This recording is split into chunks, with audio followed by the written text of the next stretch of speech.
มีเรื่องอย่างกันเนี่ยไปว่าผียังขอได้คนยังขอคนขอกันไม่ได้จะได้พอเวลาไปหาเมื่อหาหมอสมมติเราไม่หลงไม่หลาน3 วันดี4 วันให้ก็ได้ก็เมื่อยก็ได้ก็ไข้ก็ไปหาหมอหลายเตือแล้วก็มาหายแหกก็ได้เจ็บก็ได้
ไหวสาในปารมีธรรมพระเถระครูบาอาจารย์พระภิกษุสงฆ์สามเณรทุกตนทุกองค์ขอสวัสดีพี่น้องท่านผู้ฟังพ่อน้อยพ่อหนานพ่ออุ้ยแม่อุ้ยที่รับฟังรายการจากสถานีวิทยุกระจายเสียงพระพุทธศาสนาแห่งชาติและสังคมขึ้นเพื่อการศึกษาพระพุทธศาสนาและวัฒนธรรม FM 104.50 เมกะเฮิรตซ์จากวัดฝายหินวัดฝายหินตั้งอยู่หลังมหาวิทยาลัยเชียงใหม่ตำบลสุเทพอำเภอเมืองจังหวัดเชียงใหม่หลังมช.พี่น้องท่านผู้ฟังถ้าใครจะมาวัดฝายหินนี่ก็มาตั้งกาดต้นขยอมแล้วก็ขึ้นไปเรื่อยๆก็ไปเยี่ยมสถานีได้วัดฝายหินหลังมช.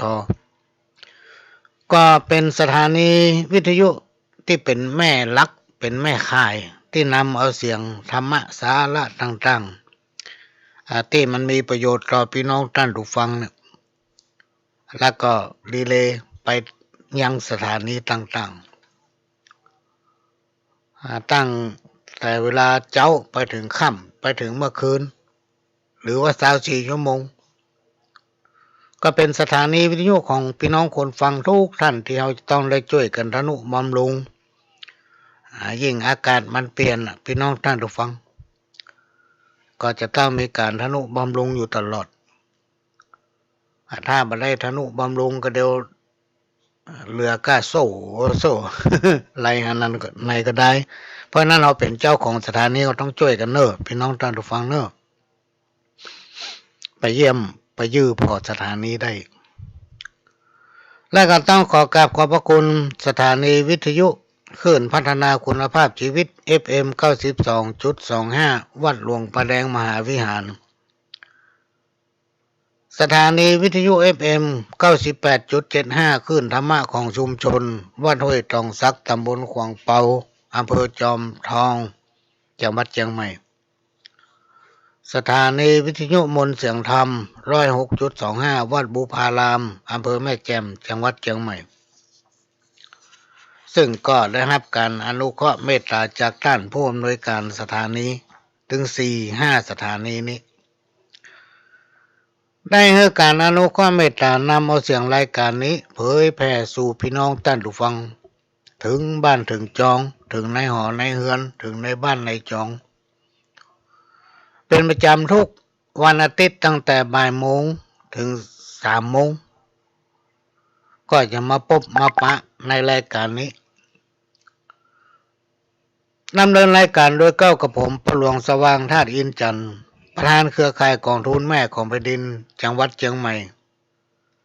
และ8 จังหวัดภาคเหนือรองประธานศูนย์ประสานงาน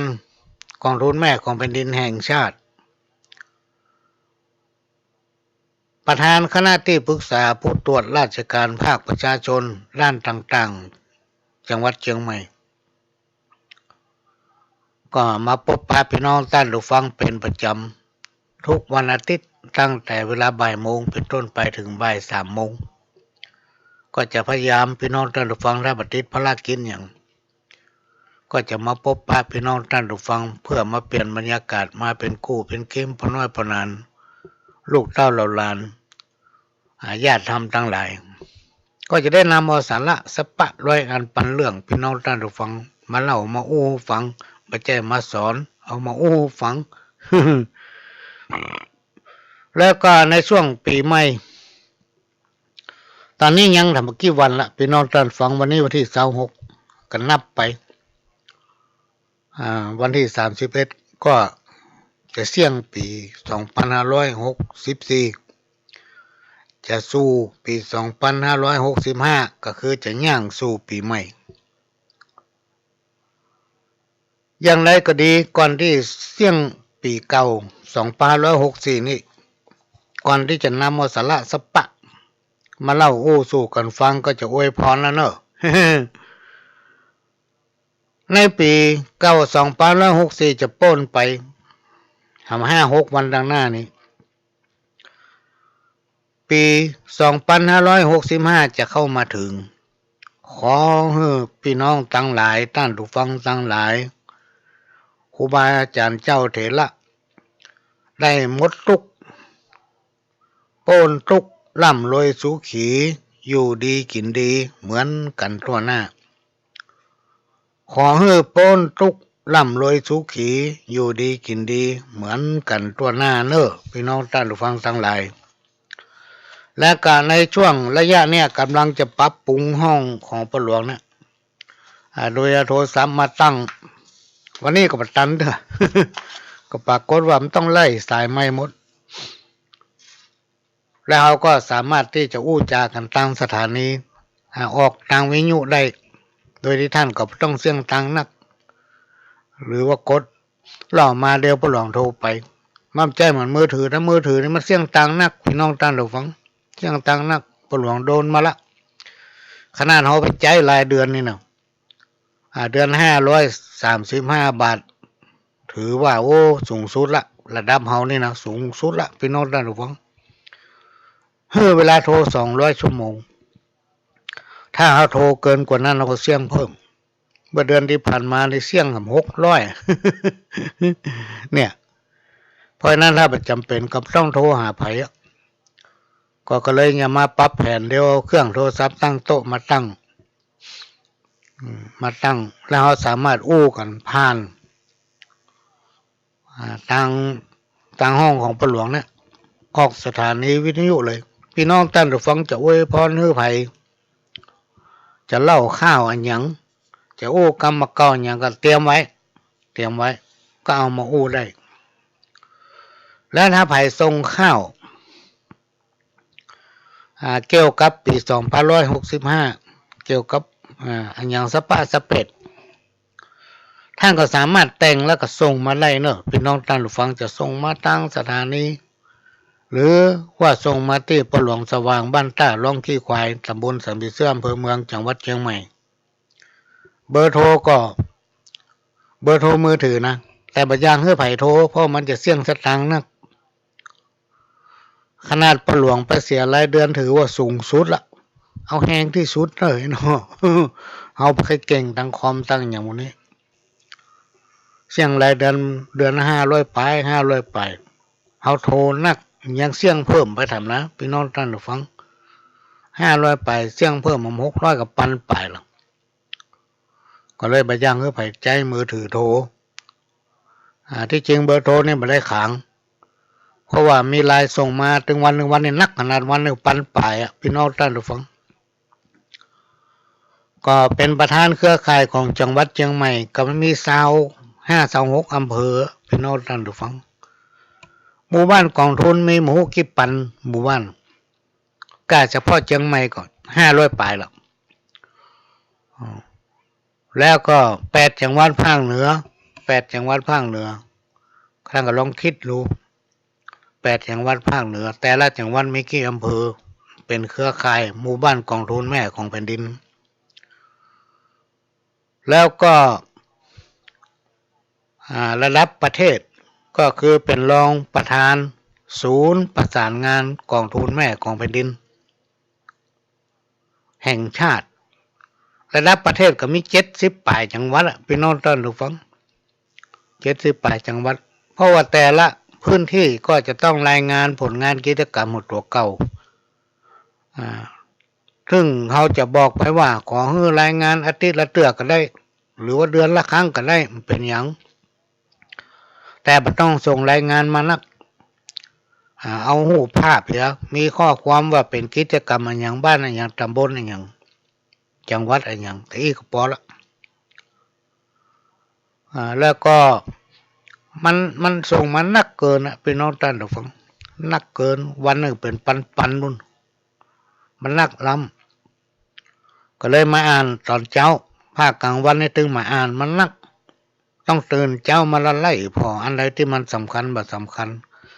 ก็ลบขว้างวันหนึ่งเป็น700-800ถ้าส่งมานักก็ลบขว้างไปเพราะจะต้องส่งมาเป็นเอกสารแถมเป็นต้นเพราะนั้นกิจกรรมอันอย่างต่างๆเนี่ยพี่น้องท่านผู้ฟังบางทีบางอย่างบางเตื้อหลายๆกิจกรรมเนี่ยเราสามารถที่จำไว้ได้หมดเพราะว่างานมันมีถึงวัน ท่านจะมาถามว่าแต่ว่ามันซื้อมีอันนั้นมีนี่ที่ไหนอย่างใดอย่างใดในช่วงเดือนที่ผ่านมา2 เดือนที่ผ่านมา3 เดือนที่ผ่านมาเนี่ยอย่างพ่องอันนี้2-3 เดือนที่ผ่านมาจำมาได้พี่น้องท่านผู้ฟังเพราะมันนักเกินนอกจากจะจำงานมาได้ยังจำคนมาได้ทำเพราะฉะนั้นพี่น้องท่านผู้ฟังที่อยู่ที่ไหนก็แล้วแต่ถ้าปะปะหลวงกลางตากลางตังหรือปะที่ไหนที่หนึ่งถ้าท่านบักเข้ามาหาล่ำมาแนะนำว่าผมอยู่บ้านสารปีวันที่ปะหลวงไปประชุมคราวนั้นหรือวันนั้นผมก็ปะได้กับปะหลวงอยู่นะเขาถึงจะนึกและจำได้คนเฮาอายุมันนักไปในพี่น้องท่านผู้ฟังมันเหมือนกับอย่างเฮาเป็นสัตว์มนุษย์เนาะมันเหมือนกับสัตว์เดรัจฉานเนี่ยในระยะ3 วัน 7 วันเนี่ยไม่ต้องกายสภาพเป็นสัตว์จิตใจไม่เป็นสัตว์เพราะนั้นอย่างถ้าไผเลี้ยงสัตว์ป่าเนี่ยต้องให้ระมัดระวังอย่าเอาเลี้ยงหมูป่าเนี่ยปะหลวงเคยเลี้ยงหมูป่าไม่ใช่ไปเอามาจากป่าคนบ้านเขาเนี่ยเปิ้นเอามาฮื้อ เปิ้นบอกว่าฮื้อระวังเด้อปะหลวงเด้อต้องระวังหน่อยเพราะว่าสัตว์เนี่ยในระยะ3 วัน 7 วันเนี่ยมันจะอยู่กับเฮามันจะคุ้นกับเฮาแต่ช่วงวันใดวันหนึ่งเนี่ยมันจะกลายเป็นสัตว์กลายเป็นสัตว์จิตใจของมันพฤติกรรมของมันจะกลายเป็นสัตว์ถ้าสัตว์ที่ดุร้ายเนี่ยมันก็จะดุร้ายถ้ามันกลายสภาพเป็นสัตว์แล้วมันอาจจะหูจักเฮาเขาฟังนะมันนึกไปนึกมากันน่ากลัวเหมือนกัน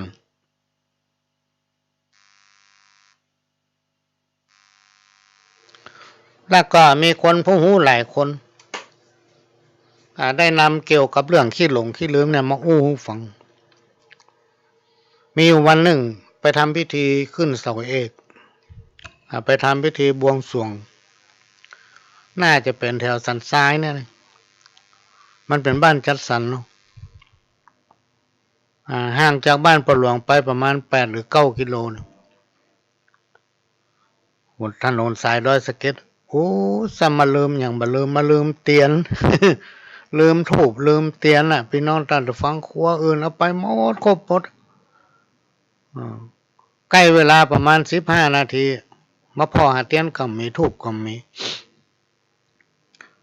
หน้าบุญได้ผู้ช่วยหมู่4 ล่องอ้อเนี่ยไปตุยเนาะเพื่อกระใจดีนะปิกมาเอาแบบขับรถมีเบรก พอเวลามันจ้นจำเนี่ย11:09 นาทีจะ11 โมงอยู่บนลำบลอดมันก็ได้ว่าลืมเตียนกับมีถูกกับมีต้องวิ่งมาเอาที่บ้านเนี่ยแล้วก็มานั่งกันว่ามันอย่างมาขี้ลืมแตะขี้ลืมหวายเนาะ บางทีลืมไปว่าวันนี้กินข้าวตอนอะไรยังเนี่ยส่วนมากถ้าจะเข้ารายการนี่กินข้าวตอนพี่น้องท่านผู้ฟังกินข้าวตอนเนี่ยเพราะอย่างถ้ากินข้าวตอนแล้วมันอิด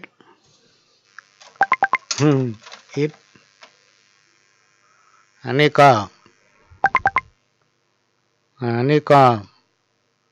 มาให้ฟังสาระต่างๆเนี่ยคำเดียวนะพี่น้องท่านผู้ฟังตอนนี้มันมีหลายจาก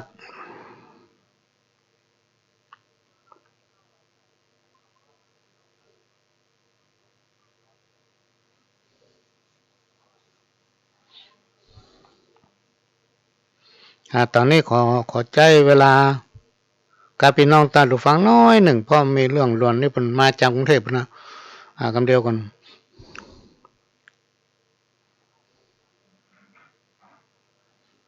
คำเดียวเนอะคำเดียวเนอ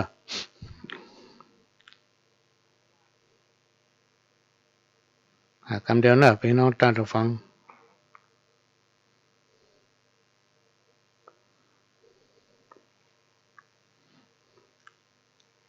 ต้องขออนุญาตน้อย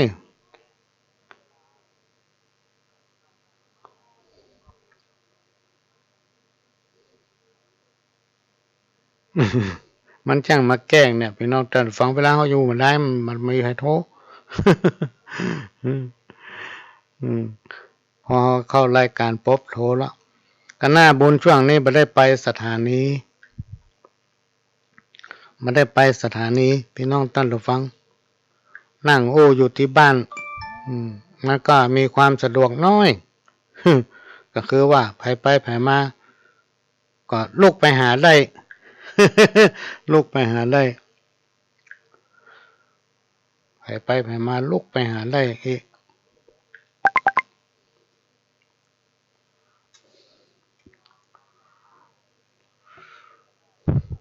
วันนี้ก็จะได้นำเอาสาระสปะแหละพี่น้องท่านผู้ฟังมาเพื่อกันฟังเนาะเพื่อนำมาฝากพี่น้องท่านผู้ฟังเพื่อนำไปประยุกต์ใช้แล้วก็นำไปบอกไปสอนลูกเต้าเหล่าหลานต้องหาวิธีสอนของนะพี่น้องท่านผู้ฟังถ้าอยู่ไปได้สอนเขานี่เขาบอกฟังละอ่อนไม่เท่า เขาถึงฟังแต่เพราะว่าละอ่อนเดียวมันพัฒนาพี่น้องท่านฟังแจ้เหมือนเขาไปสอนเขามาให้ดีเขาฟังเพราะเขาหู้ละเขาการห้ามการเฮียนก็มากันมันไม่การพัฒนารุ่นหน้าพี่น้องท่านผู้ฟังมันมีการพัฒนาไปไกลขนาดเลยเหมือนกับช่วงหนึ่งที่ผู้นำระดับประเทศบอกว่าให้ก้าวไปสู่ระดับของสากลโลกก็คือให้มันตันโลกอย่างเขาอายุนักไปเนี่ยเขาบัดตันร้อน ยกตัวอย่างอาหารการกินมันกันแล้วบางเทื่อปล่อยแม่นั่งท่าจะกินข้าวโดยเขาพอมืดพอค่ำมันก็พอถึงเวลาเขากินมาแล้วลืมอั้นใบยากก็เดี๋ยวออกไปกินทางนอก พอแม่นี่มองใจไปหลายเตื้อนะกูจะต้มผักกาดไว้ให้ตั้งมาตอนเลยโอ้มากินสักคำ สวัสดีครับพี่น้องต่างหลายพ่อหลวงสว่างบรรณายมาแถมแล้วเจ้ามามาจ่าเป็นกู้เป็นเกมปุ๋ยแม่เท่าครูบาอาจารย์เจ้าเถระพระสงฆ์องค์เนนปน้อยปนานลูกหลานตั้งหลายโตกเหนือออกใต้รายการสาระดีมีพร้อมสถานีวิทยุวัดฝ่ายหินเชิญเปิดฟังเตอะพี่น้องเสียงดังจ้องผ่านลัดแปดอยห้อมแพะเจียงใหม่ละปูนลำปางแป้น่านโพดหอนอันจังไงบรรนานมาแล้วพี่น้องทั้งหลายปู่ป้าลุงยายสาวจีบ่าวน้อยเปิดวิทยุฟังตัวเจ้า FM 104.50 บดีละกำข้าวอันจ้อยซอมีสปะสาระจักเอามาปั่นเล่าสู่กันฟังเป็นสารข้าวซอยบะใจแข้งจ้าวาจาออดอ้อยเจิญฟังควายพอดเตอะเนี่ยก็เป็นกำข้าวก่อนที่เข้ารายการที่จริงอัดไว้เหมือนกันนะลาไปไว้ไหนผู้ลืมไปอ่ะมันคิดลืมเนี่ยก็พี่น้องท่านผู้ฟังสามารถรับฟังได้3 สถานี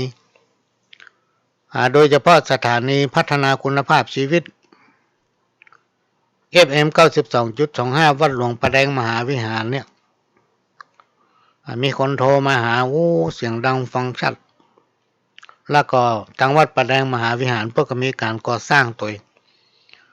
พี่น้องท่านผู้ฟังก็สามารถไปเยี่ยมไปเยี่ยมนมัสการหลวงพ่อท่านผู้อำนวยการซึ่งเป็นเจ้าวาดของวัดประแดงมหาวิหารได้เนอะแล้วก็สถานีวิทยุ FM 98.75 คลื่นธรรมะของชุมชนวัดห้วยตองซักตำบลขวางเปาอำเภอจอมทองจังหวัดเชียงใหม่สถานีวิทยุมนต์เสียงธรรม 106.25 วัดบุพารามอำเภอแม่แจ่มจังหวัดเชียงใหม่ก็มาน่าเชื่อพี่น้องท่านผู้ฟังก็หลวงก็เริ่มถามว่าเปิ้นฟังจากสถานีไหนมันพดไปแถวเชียงไฮ้พุ่นนะ พดไปเชียงไฮ้พุ่นนะตัวเชียงไฮ้แท้ๆถ้าหมอกเวียงปะเป้าเชียงไฮ้นี่หมอกเวียงปะเป้าแม่ขจารนี่เขาเรื่องบอกว่านี่พดไปเชียงไฮ้บ่พี่น้องท่านผู้ฟังใกล้ๆแม่น้ำคงว่าอย่างอำเภอเชียงแสนนี่เป็นบางตีแม่สายนี่ก็หลายพื้นที่หลายบ้านที่ฟังได้มันแปลกมากันพดไปตั้งสถานีได้มาหู ก็เริ่มถามไปเพิ่นโทรมาหรอกที่จริงเขาก็คิดว่าถ้าเราจัดรายการเมื่อคืนเสียงมันถ้าจะไปไกลเพราะมันเงียบเนาะความเงียบเนี่ยเสียงมันสามารถฝ่าไปได้ มันหนาวเย็นหน่อยก็จังมันเตอะ แต่ในช่วงเนี้ยมันหาเวลาถึงได้เตื้อละอ่อนก็เดือดฮือพักผ่อนถ้าพูดถึงสุขภาพตอนนี้100%ละพี่น้องท่านผู้ฟัง100%ดีใจขนาดที่ได้อยู่กับพี่น้องท่านผู้ฟังด้วยความตั้งใจเนี่ยว่าจะอยู่กับพี่น้องท่านผู้ฟังนี่ไปจนตายวะอย่างงี้นะ ถ้ามีคนฟังเนอะถ้าวันใดที่คนทั้งหลายฟังรายการของพ่อหลวงเนี่ยก่ายเลยนะกูก่ายกูถึงฟังแล้วไอ้น้องปล่อยมันอู้ไปเถอะ ถ้าไม่เคยฟังก็ยังละเพราะมันไม่เคยฟังรายการเนี้ยพี่น้องท่านผู้ฟังหรือว่าทุกรายการพี่น้องท่านผู้ฟังสามารถฟังย้อนหลังได้ถ้าท่านดูทางเฟซทางไลน์มันก็จะมีภาพหือหันนะถึงเสียงถึงภาพไปทั่วโลกอยู่จังหวัดไหนบ้านไหนเมืองไหนก็ฟังได้หมดพี่น้องท่านผู้ฟังโดยเฉพาะพี่น้องที่อยู่ต่างประเทศเนี่ยท่านอย่าไปคิดว่าคนต่างประเทศไปฟังมันรู้เรื่องใหญ่อู้ไปเลยเนาะ ในต่างประเทศพี่น้องท่านผู้ฟังมันก็มีคนบ้านเฮาไปอยู่นักขนาดเลยโอ้อยู่นักนั่นก็มีการก้มการแรงน่ะมีการขายสินค้ามีการมั่วอย่างบ้านเฮาเนี่ยแต่มันมีเป็นช่วงเป็นวันแต่ภาคกลางคืนนี่มีเป็นบางรัฐบางประเทศนี่เมื่อคืนนี่ถ้าไปไหนเปิ้นปิดหมดอ่ะ ยิ่งในยุคที่โควิดเนี่ยพี่น้องท่านฟังไวรัสโควิดซ้ำมาเปลี่ยนไปเหมาะนึกว่ามันจะย้างพี่น้องถ้ามันย้างมันหยุดมันถอยไปพ่องเนี่ยก็จะไปเอี่ยวตั้งกรุงเทพสักกำนี่เนาะ จะไปเอี่ยวพอทะเลสักกำนี่เนาะแค่หันทะเลพอลืมไปละโอ้ไปบัดได้ทำแล้วมันซ้ำเปลี่ยนสายพันธุ์มาใหม่มาใหม่โดยเฉพาะหน้าหนาวพี่น้องท่านผู้ฟังถ้าอากาศมันเย็นต้องพยายามเนอะจะไปกินน้ำเย็นยิ่งเขาสูงอายุนี่นะเพื่อกินน้ำอุ่นอยู่ตลอดเวลาอาบก็อาบน้ำอุ่นอาหารการกินยังก็จ้างพี่น้องท่านผู้ฟังต้องอุ่นแล้วก็เอามากินนะอุ่นแล้วเอามากินจะไปกินอาหารเย็นอาหารใดที่มันถูกลมเนี่ยและสิ่งไหนที่เขานึกอยากจะกินฮื้อซ้อมากินฮื้อได้เนอะพี่น้องท่านผู้ฟังครูบาอาจารย์เพิ่นบอกว่าธาตุมันต้องการว่ะ ธาตุมันต้องการต้องซอกกินฮื้อได้อะนะซอกกินฮื้อได้ก็ในยุคปัจจุบันเนี่ยโลกมันมากับอาหารนะก็ต้องดูแลตัวเก่าอย่างไวรัสโควิดเนี่ยมันกลายพันธุ์ถ้าเราไปตื่นเต้น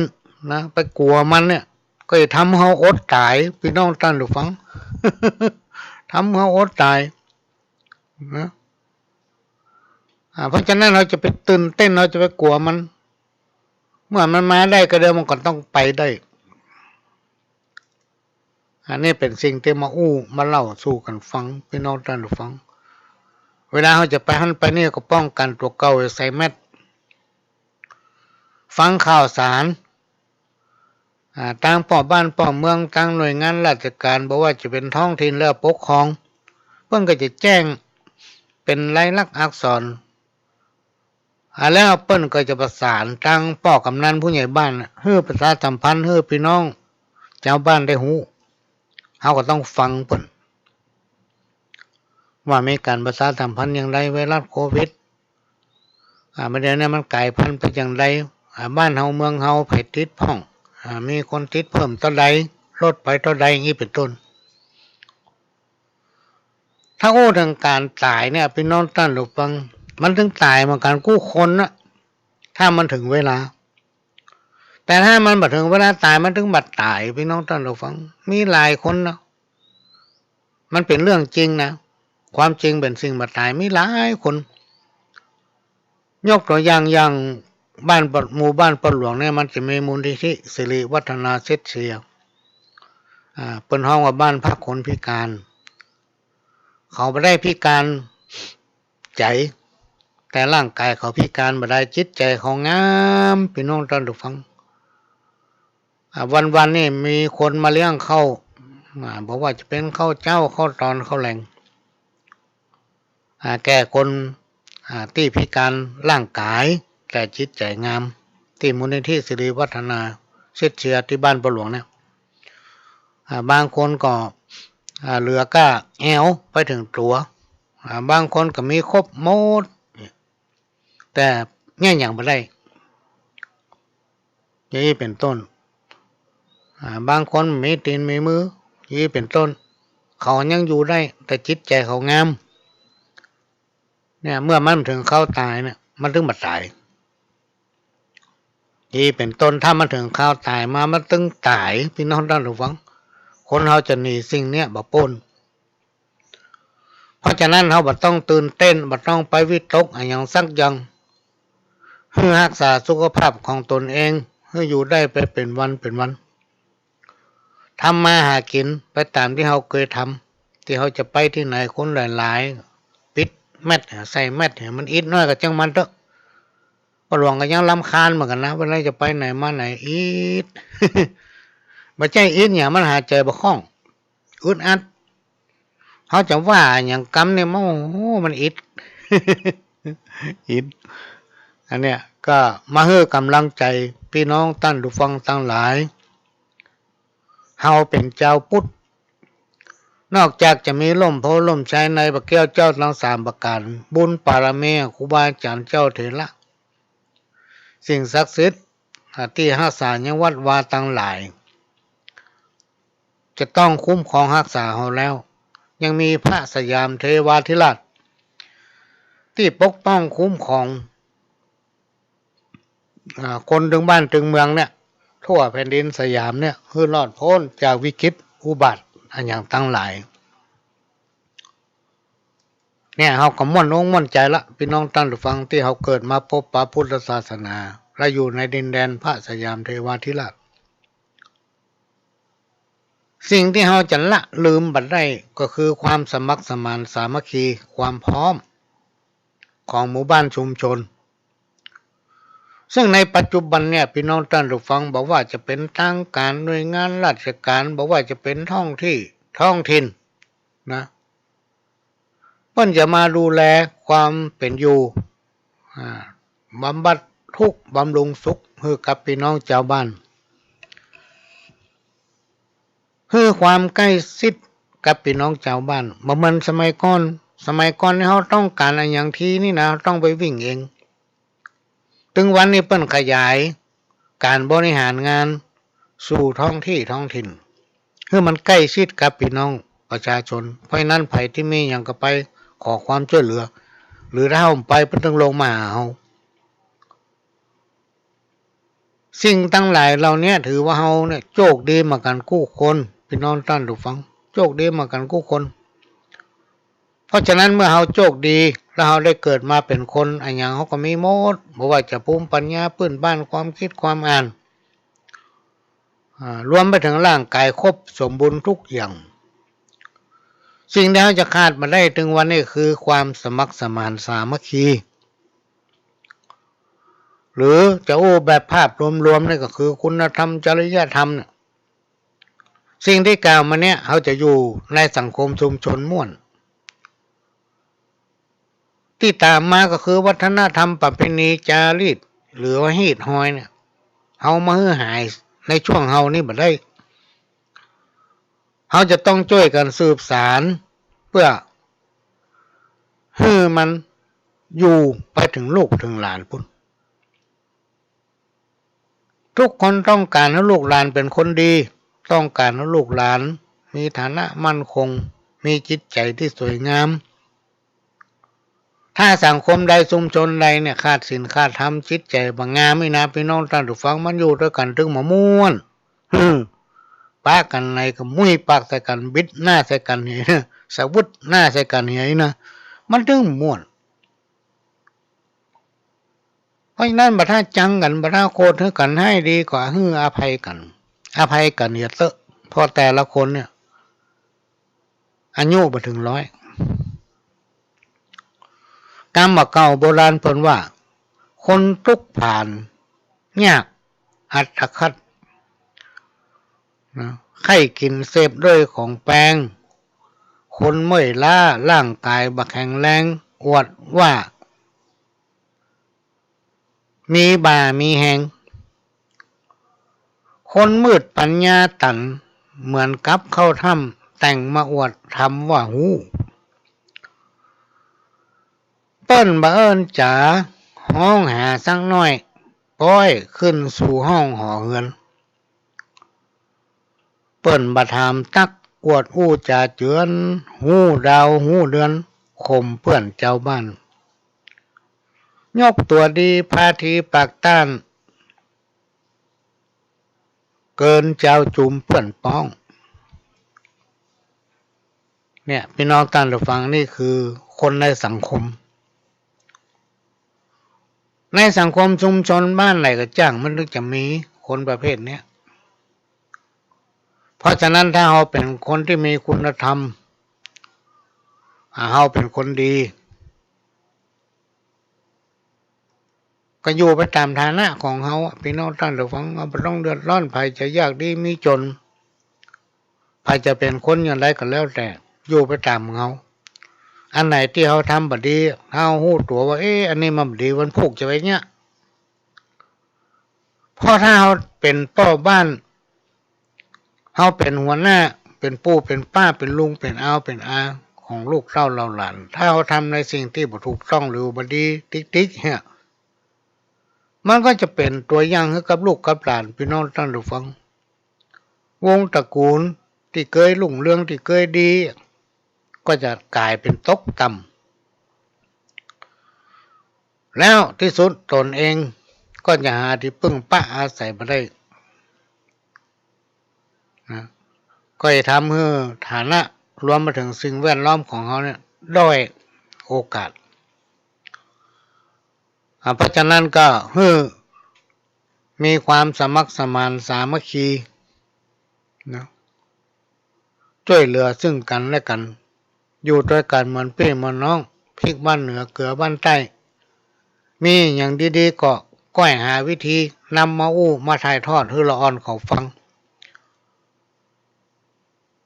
โดยเฉพาะละอ่อนในยุคปัจจุบันเนี่ยพี่น้องท่านผู้ฟังมันหู้เกินเฮา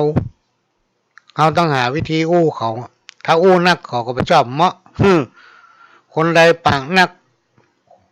ละอ่อนบ่หูมเนี่ยคนตั้งหลายก็บ่มาชุมเพราะเขาจังกำอู้เขาปากนักล้ำเพราะนั้นการปฏิบัติตัวเก่ากับการที่เขาจะบอกให้เขาเนี่ยมันต้องมีเสมอภาคต้องเสมอภาคพี่น้องท่านผู้ฟังเขาต้องสอนตัวเองพิจารณาตัวเองก่อนบ่ให้เขาย้อนเขาไงและละอ่อนในยุคปัจจุบันจะมานั่งฟังคนบนสอนแม้กระทั่งไปโรงเรียนไม่ยอมฟังครูบาอาจารย์จะให้มานั่งฟังธรรมเนี่ยมันเป็นไปยากนอกจากเอาไปสถานพินิจไปในคุกอย่างไปอย่างเนี้ยเขาจะนั่งฟังอย่างสงบนี่ประหลวงไปมาหลายเทื่อแล้วโอ้เขาตั้งใจก็เขาต้องฟังไงต้องเปลี่ยนบรรยากาศจากอยู่ในห้านมาห้ามหู้อย่างเนี้ย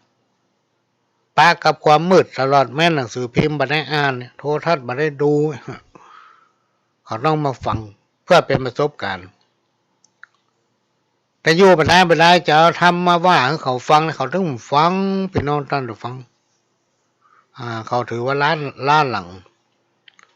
นี่เขาต้องทำมาเป็นแบบถ้าเขามีความสมัครสามัคคีอยู่ด้วยกันเหมือนพี่เหมือนน้องแม้นว่าข้าศึกศัตรูจะเข้ามาตีก็ตีไม่ได้จะมายึดบ้านครองเมืองก็ครองไม่ได้เพราะบ้านเขามีความสมัครสมานสามัคคีหีบห้อยประเพณีที่ปู่ย่าตายายเคยปฏิบัติก็สูญหายจะคงยังอยู่อย่างเก่าหมู่เฮาทั้งหลายถือว่าโชคดีขนาดพี่น้องท่านผู้ฟังที่เฮามีวีระบุรุษในยุคก่อนเนี่ยหรืออาจจะรุ่นปู่ย่าตายายของเฮา หรือว่ายุคก่อนนั้นที่เป็นกอบกู้บ้านกอบกู้เมืองพี่น้องท่านผู้ฟังกอบกู้แผ่นดินจนว่าเขาได้อยู่ได้กินมีความเจริญรุ่งเรืองมาด้วยตามลำดับเพราะนั้นสิ่งทั้งหลายเหล่านี้เขาต้องรักษาไว้แล้วไปถึงลูกถึงหลานให้ได้มนุษย์สาเกิดมาสว่างตระกูลใหญ่กว้างเป็นดีเปิ้นสั่งสอนไว้จำได้ดีๆทำแต่ความดีความชั่วบักใกล้ถึงเมื่อภายหลังทุกข์ยากต่ำใต้ก็ถือความดีบัลลักรักษาตนอดทนมานะบ่ยอมกำเศร้าเมามัวก้อยอยู่ไปตามน้ำทำตามตัวกลัวบาปกรรมจังมาถูกต้องจังมาถูกต้องอันนี้ก็เป็นคำอู้ของครูบาอาจารย์ที่เพิ่นอู้ไว้พี่น้องท่านผู้ฟังพระหลวงจำได้หันว่ามันมีประโยชน์ก็เลยมาเล่าให้ฟังพี่น้องท่านผู้ฟังเลยมาเล่ามาอู้ฟังอันนี้เป็นเรื่องจากประสบการณ์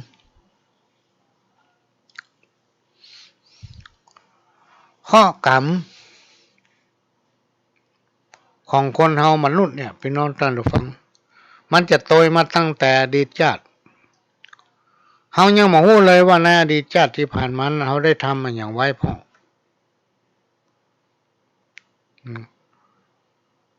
แล้วข้อกรรมว่าข้อกรรมเนี่ยมันแทนกันมาได้ไผจะมาแทนเฮาก็บ่ได้เฮาทำอะไรมาเฮาก็ได้อันนั้นสมัยตะก่อนนี่พระหลวงก็จะเชื่อนะเรื่องอย่างตั้งหลายเราเนี่ยแต่มาตอนหลังเนี่ยเท่าที่เฮาสังเกตดูมันมีแต่พี่น้องท่านผู้ฟังไผทำอย่างใดได้อย่างนั้นวันนี้มันบัดตันแต่มันมีวันพุกคนเฒ่าคนแก่เพิ่นบอกว่าบาปกรรมบาปบุญคุณและโทษในยุคปัจจุบันเนี่ยมันอยู่ขอบถ้วยขอบจอนั่นน่ะ สมัยก่อนนี่เพิ่นว่าอยู่ขอบดงขอบเหิงขอบดงขอบเหิงมันจะใหญ่มอกกะละมังมอกถังเปนี่เนาะถังเปใหญ่มอกใดเหิงดงมองอันน่ะ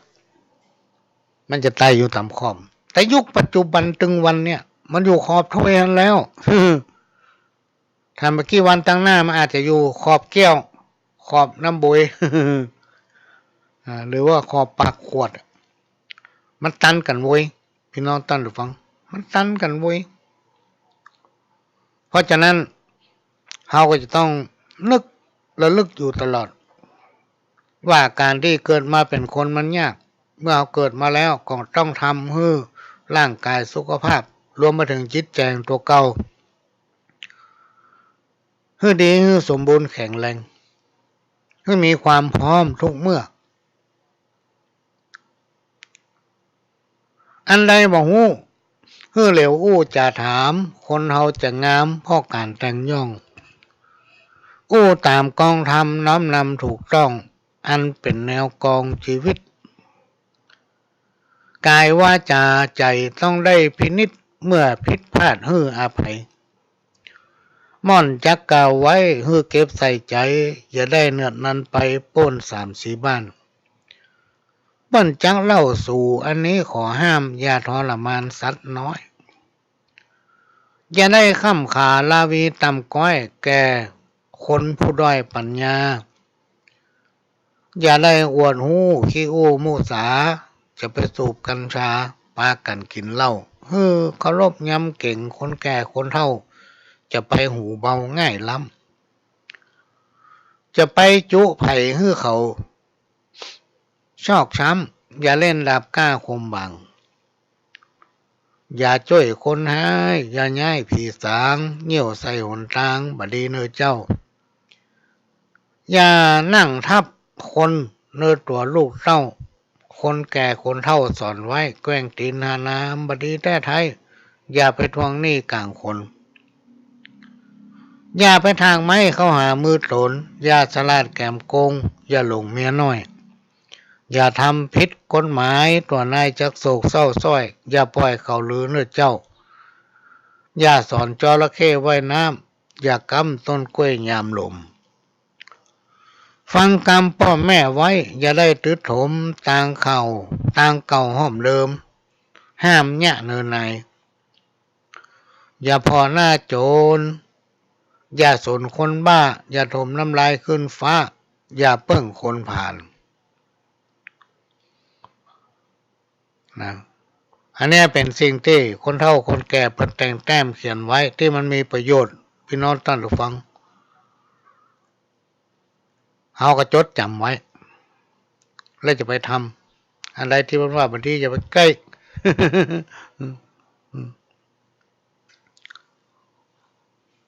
อันนี้ก็มา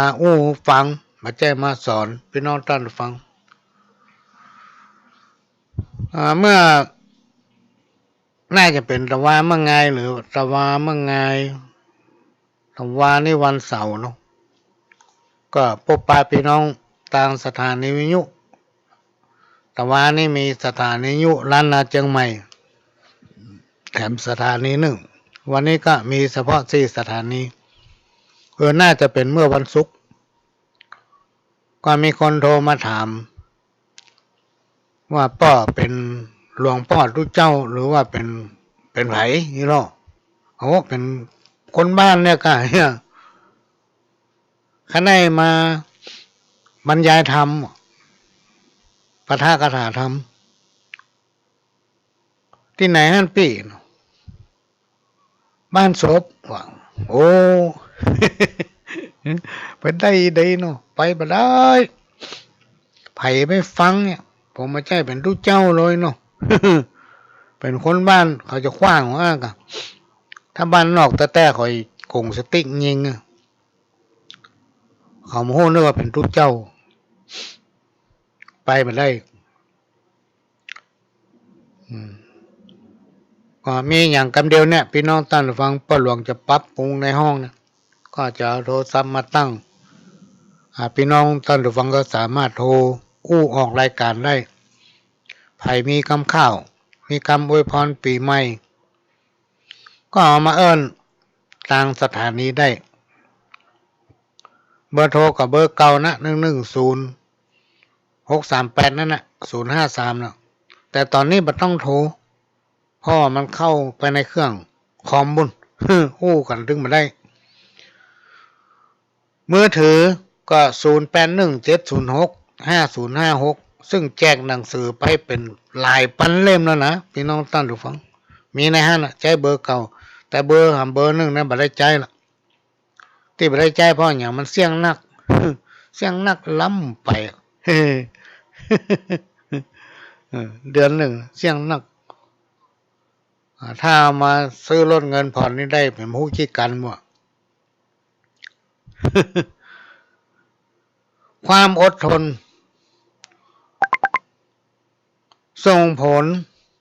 ให้พบกับความสำเร็จอดทนต่ออย่างอดทนต่อความลำบากจากงานอดทนต่อความทุกขเวทนาทางร่างกายนะ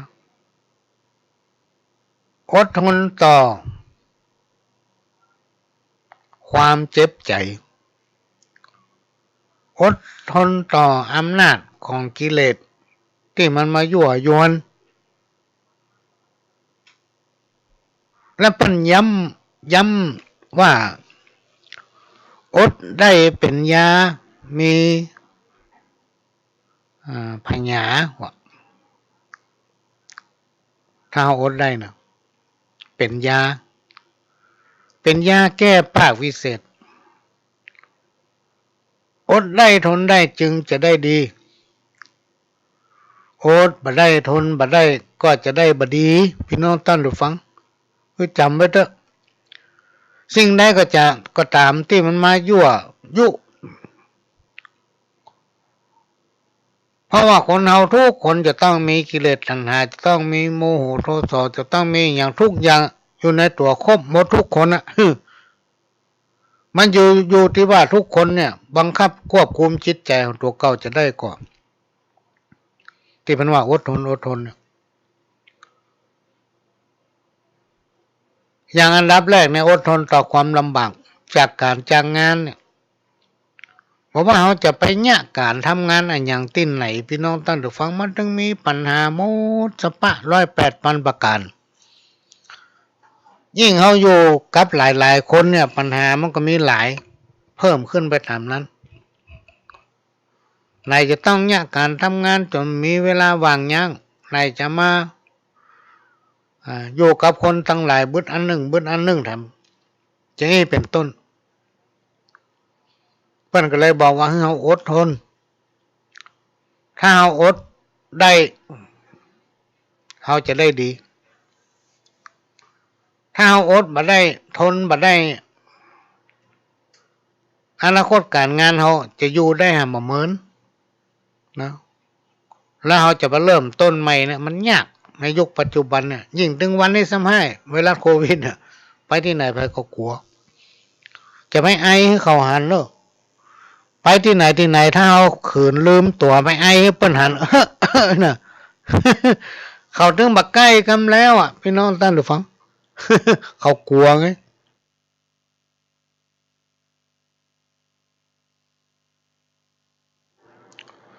ต่อมาก็คืออดทนต่อทุกขเวทนาทางร่างกายคนเราเกิดมาทุกคนจะต้องหนีบ่พ้นตึงหนีตึงบ่พ้นพี่น้องท่านผู้ฟังพูดถึงสุขภาพร่างกายตัวเก่านี่ก็มีอันหนึ่งมาหาก่อนหนึ่งมาหายิ่งเขาอายุนักไปเนี่ย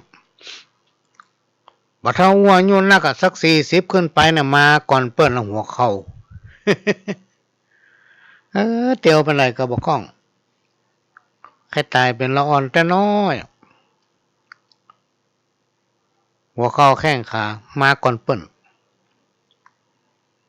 ต่อมาก็เบาหวานบัดท่านลบทีไปไหนมันถึงเจอเพราะสิ่งทั้งหลายที่กล่าวมาเนี่ยมันมากับอาหารต่อจากนั้นก็คือความดัน อันโรคอย่างอื่นเนี่ยผมว่าละไวรัสอย่างสปาสเปนโลกาพยาธิเนี่ยมันทั้งหนีบ่พ้นบึดเป็นทั้งหนึ่งบึดหายทั้งหนึ่งไปเป็นทั้งหนึ่งทำจนบางคนพอใกล้ตัวเก่าตามที่ได้ดูข่าวบางคนแขวนคอตายบางคนโดดน้ำตายบางคนหล่นหรือรถจนตายเพราะรำคาญตัวเก่าไงบึดเป็นหนึ่งหายทั้งหนึ่งไปเป็นทั้งหนึ่งทำเนี่ย อันนี้เป็นสิ่งปกติธรรมดาที่ต้องเกิดขึ้นกับคนมนุษย์เราทำประการหนึ่งคืออดทนต่อความเจ็บใจก็มันว่าเขาเป็นหมามันด่าเขาเป็นหมาเขาก็มาแจ้งหมาพี่น้องท่านผู้ฟังครูบาอาจารย์เปิ้นบอกว่าบดีไปด่าไปแจ้งไปว่าอย่างไผมันจะเข้าหาตัวเก่า เขาไม่ต้องสนใจมันอย่างกรรมโอ้ของคนเนี่ยมันย่อมผิดเพี้ยนผิดพลาดไปตามอุปนิสัยพื้นฐานของคนนั้นจะโอ้ม่วนมาม่วนมันอยู่ที่พื้นฐานของเขาพี่น้องท่านผู้ฟังเขาจะไปสนใจมันอย่างไปเก็บมาใส่อกใส่ใจมันก็เจ็บใจกันและอย่างหลายๆอย่างเนี่ยกับดีหูเบาบดีหูเบาคนเขามีนะบางคนก็หวังดีบางคนก็หวังให้บางคนก็ไปยุแยงตะแกงหัวใครเปิ้นผิดกันเปิ้นผิดกันนี่มันชอบ อันสุดท้ายก็คืออดทนต่ออำนาจของกิเลสอย่างที่อู้มาตะกี้เนี่ยจะไปสนใจคนเราทุกคนมีกิเลสมากันหมดแต่มันจะอยู่ที่จิตใจของเราพี่น้องท่านผู้ฟังเราบังคับจิตใจของเราได้ขนาดไหนใจเป็นผู้บังคับบัญชาใจเป็นผู้สั่งงานให้กับร่างกายว่าจะต้องเนี่ยอย่างเป็นผู้สั่งให้สมองคิดอันนั้นคิดอันนี้สิ่งไหนที่มันบัดดีมันจะทำเมื่อเราเสื่อมพี่น้องท่านผู้ฟังเราไปทำเว้นเหีย ที่คนเฒ่าคนแก่โบราณอาจารย์เพิ่นบอกว่าเป็นยาปากวิเศษก็คืออดทนต่ออย่างทุกอย่างที่มันเกิดขึ้นคนมนุษย์เราจะต้องพบปะสิ่งที่มันเกิดขึ้นทุกอย่างในโลกมนุษย์ก่อนที่เราจะรวยเราต้องตุกมาก่อนที่เราจะมีสตางค์เราก็ต้องแยกการทำงานพี่น้องท่านผู้ฟังถ้าเราอยู่บ่ได้มันจะไปมีจะได้ มันมีนะเราจะมีกินมีใจในเมื่อเราเฒ่าแก่แล้วเขาก็ต้องสั่งสมไว้ตั้งแต่เขาหนุ่มเขามีพละกำลังพอเท่าเขาแก่เขาก็พอมีหมุนมีใจอย่างนี้เป็นต้นก็ต้องอดทนต่อทุกอย่างพี่น้องท่านผู้ฟังการแผ่เมตตาคือการตั้งใจการเปิดใจให้กว้างขวางที่ไร้พรมแดนแสดงความปรารถนาดีต่อสรรพสิ่งตลอดจนถึงเทวบุตรเทวดาอาฮักที่รักษาบ้านเรือนไร่สวนวัดวาอารามรวมไปถึงธรณีเจ้าที่พูดปีศาจจิตวิญญาณของบรรพบุรุษและปู่ย่าตายายทั้งหลายเขาจะต้องทำใจเปิดกว้างแบบไร้พรมแดนนะกับการตั้งจิตอธิษฐานแผ่เมตตาโดยขอให้เขาเรานั้นมีความสุขอย่าได้มีความทุกข์คือพ้นจากทุกข์การดำเนินชีวิตของคนเราถึงวันนี้พี่น้องท่านผู้ฟังทุกคนต้องปรารถนาความสุขความเจริญทุกคนมีความปรารถนาให้พ้นจากความทุกข์กับความเสียนี่คำว่าเสียนี่ไผตึงมาได้ เสียสตางค์เนี่ยเสียทรัพย์เสียสมบัติเสียนั่นเสียนี่ตึงมาได้อุปทวะกังวลอันตรายสัพพะภัยสัพพะข้อทั้งหลายสัมไปใหญ่เลยคนไหนก็กลัวนะเพราะสิ่งที่กล่าวมาเนี่ยพี่น้องท่านฟังมันทำให้คนเราเป็นทุกข์คำว่าความทุกข์ยากเดือดร้อนเนี่ยคนเรามีไผต้องการไผถึงมาได้มันความทุกข์ยากเดือดร้อนเพราะฉะนั้นการแผ่เมตตาจึงควรแผ่เพื่อแก้ตนเองตัวและผู้อื่นตลอดถึงสรรพสิ่งทั้งหลายพี่น้องศรัทธาพุทธบริษัทเฮาทั้งหลายควรตั้งจิตตั้งใจแผ่ความปรารถนาดีให้สรรพสิ่งที่มีชีวิตนะให้มีความสุขเสมอกันเมื่อมีความสุขก็จะได้เบียดเบียนข่มเหงน้ำใจซึ่งกันและกันทำสิ่งหนึ่งพี่น้องท่านผู้ฟังในสังคมของเปิ้นว่าถ้าเปิ้นเอามาเล่ามาอู้เขาบ่ได้ยินกับหูจะไปเชื่อจะไปฟังจะไปเก็บมาใส่ใจครูบาอาจารย์ตั้งกล่าวว่าบ่ได้ใส่ร้ายป้ายสีกันของบ่แท้บ่ได้เอามาอู้ก็ต้องอิจฉาริษยาซึ่งกันและกันให้อยู่ไปตามไปตามมันก็คือทำหน้าที่ของเฮาให้ดีที่สุดการประพฤติปฏิบัติตั้งแต่ตัวเฮารวมมาถึงลูกถึงหลานครูบาอาจารย์ท่านได้กล่าวไว้ว่ามีความอ่อนน้อมถ่อมตนจะไปเย่อหยิ่งจงหองเพิ่นมีงานบ้านเหนือบ้านใต้ก็ไปหาไปช่วยคำว่าบวรที่เฮาละบ่ได้เนี่ยคือวัดบ้านโรงเรียนเมื่อใดที่เฮามีเวลาเนี่ยก็ไปช่วยเฮามีสตางค์ก็เอาแห้งกายเฮาเนี่ยไปบ่ดีดูหมิ่นดูแคลนคนอื่นเพราะคนเฮาทุกคนเนี่ยพี่น้องท่านฟังได้เกิดมาเป็นคนเฮามาทำบุญร่วมกันมาตั้งแต่อดีตชาตินี้ภพนี้เฮาตึงได้ปะได้พบกันการที่พี่น้องท่านฟังได้ในยินน้ำเรียงเสียงปากได้พบได้ปะพ่อหลวงหลายที่หลายทางนั้น ถือว่าเราได้ทำบุญร่วมกันมาพี่น้องท่านผู้ฟังถ้าเราไม่ได้ทำบุญร่วมกันมานี่ชาตินี้เราตึงปะกันตึงปะกันแข่งรถแข่งเรือแข่งกันอย่างแข่งได้หมดแต่แข่งเกณฑ์ชะตาวาสนาของคนเนี่ยมันแข่งกันมาได้ในทางพุทธศาสนา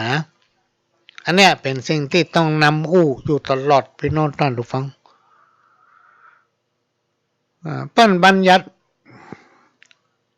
ธรรมะขั้นพื้นฐานให้หมู่เฮาเนี่ยนำเก็บใส่ใจนะแล้วนำประพฤติปฏิบัติคู่กับชีวิตประจำวันโบราณครูบาอาจารย์ท่านได้กล่าวไว้ว่าจักพบปะแต่ความสุขมีความเจริญยิ่งขึ้นซึ่งคณะผู้บริหารท่านผู้ฮู้บอกว่าจะเป็นคนทั้งภายนอกบอกว่าจะเป็นคนที่เป็นอยู่ภายในภายนอกก็คือเจ้าบ้านคฤหัสถ์อย่างเฮาเนี่ยภายในก็คือพระสงฆ์องค์เจ้า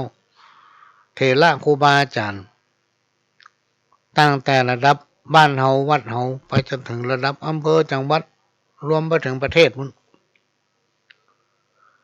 จึงมีนโยบายร่วมกันนำเอาคุณธรรมจริยธรรมหรืออู้ง่ายๆร่วมกันเอาศีลเอาธรรมเข้าสู่หมู่บ้านชุมชนทั่วโลกเป็นยอมรับพี่น้องท่านผู้ฟังยกย่องสรรเสริญว่าพระพุทธศาสนานั้นทำให้สังคมชุมชนอยู่เย็นเป็นสุขพี่น้องท่านผู้ฟังทำเมื่อเกิดความฮักสมัครสมานสามัคคีต่อมาก็มาแปลว่าเมื่อเรามีพุทธศาสนามีพระเกี้ยวเจ้าทั้งสามประการซึ่งเป็นโรงพยาบาลหรือว่าเป็นโรงธรรมโรงหนังสืออันยิ่งใหญ่ที่มาถ่ายทอดมาอู้เราฟังจากรุ่นสืบรุ่นเป็นโรงพยาบาลทางใจพี่น้องท่านผู้ฟังถ้าเราตั้งจิตตั้งใจมีสมาธิแน่วแน่เข้าไปท่านจะปะกับแสงสว่างในสมัยพุทธกาลเนี่ยขนาดเป็นคนหายได้ฟังธรรมผูกเดียวนั้นสำเร็จเป็นพระอรหันต์พี่น้องท่านผู้ฟัง เพราะฉะนั้นศีลที่เป็นธรรมะขั้นพื้นฐานที่เป็นมอบคือคนเราทั้งหลายเนี่ยเพื่อนำไปปฏิบัติยังไปได้ก็2 ข้อ 3 ข้อกันยังดีถ้าไผปฏิบัติได้ครบทุกข้อเนี่ยจะอยู่ม่วนกินลำนอนก็บ่ฝันหายบ่ต้องระแวงอย่างสักอย่างนะอย่างศีลข้อที่1เนี่ยเพิ่นบอกว่าเว้นจากการฆ่าสัตว์ตัดชีวิตและก็การเบียดเบียนคนอื่น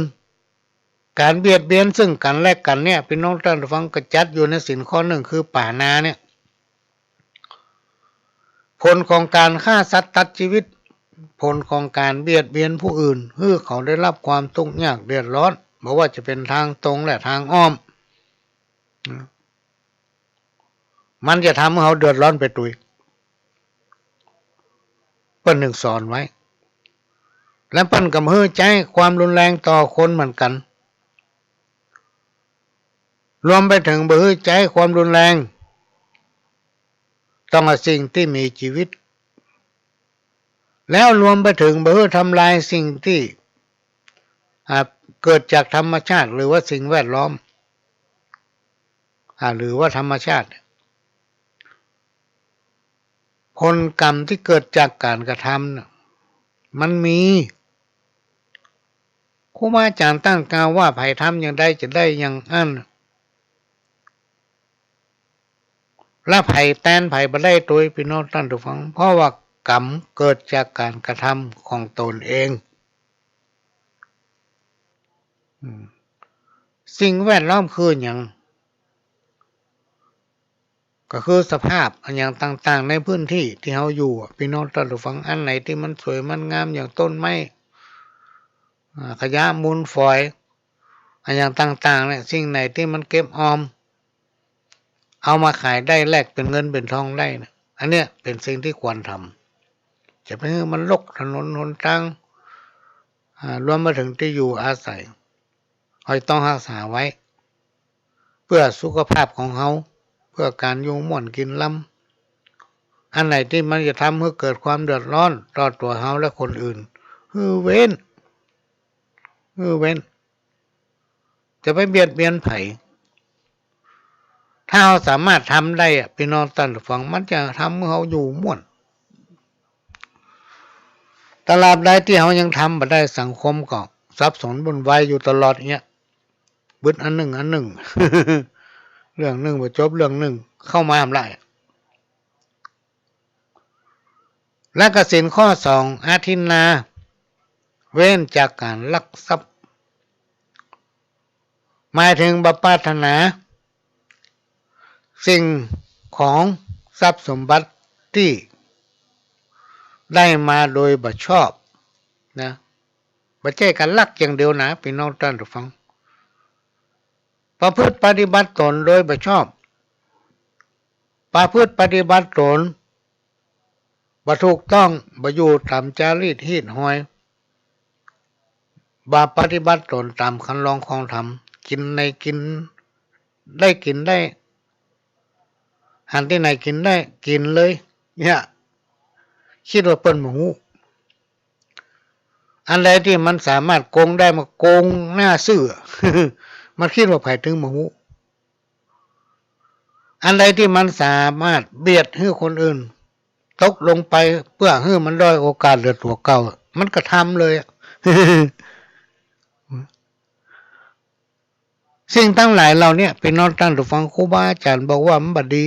จะไปเนี่ยอย่าคิดทำเด็ดขาด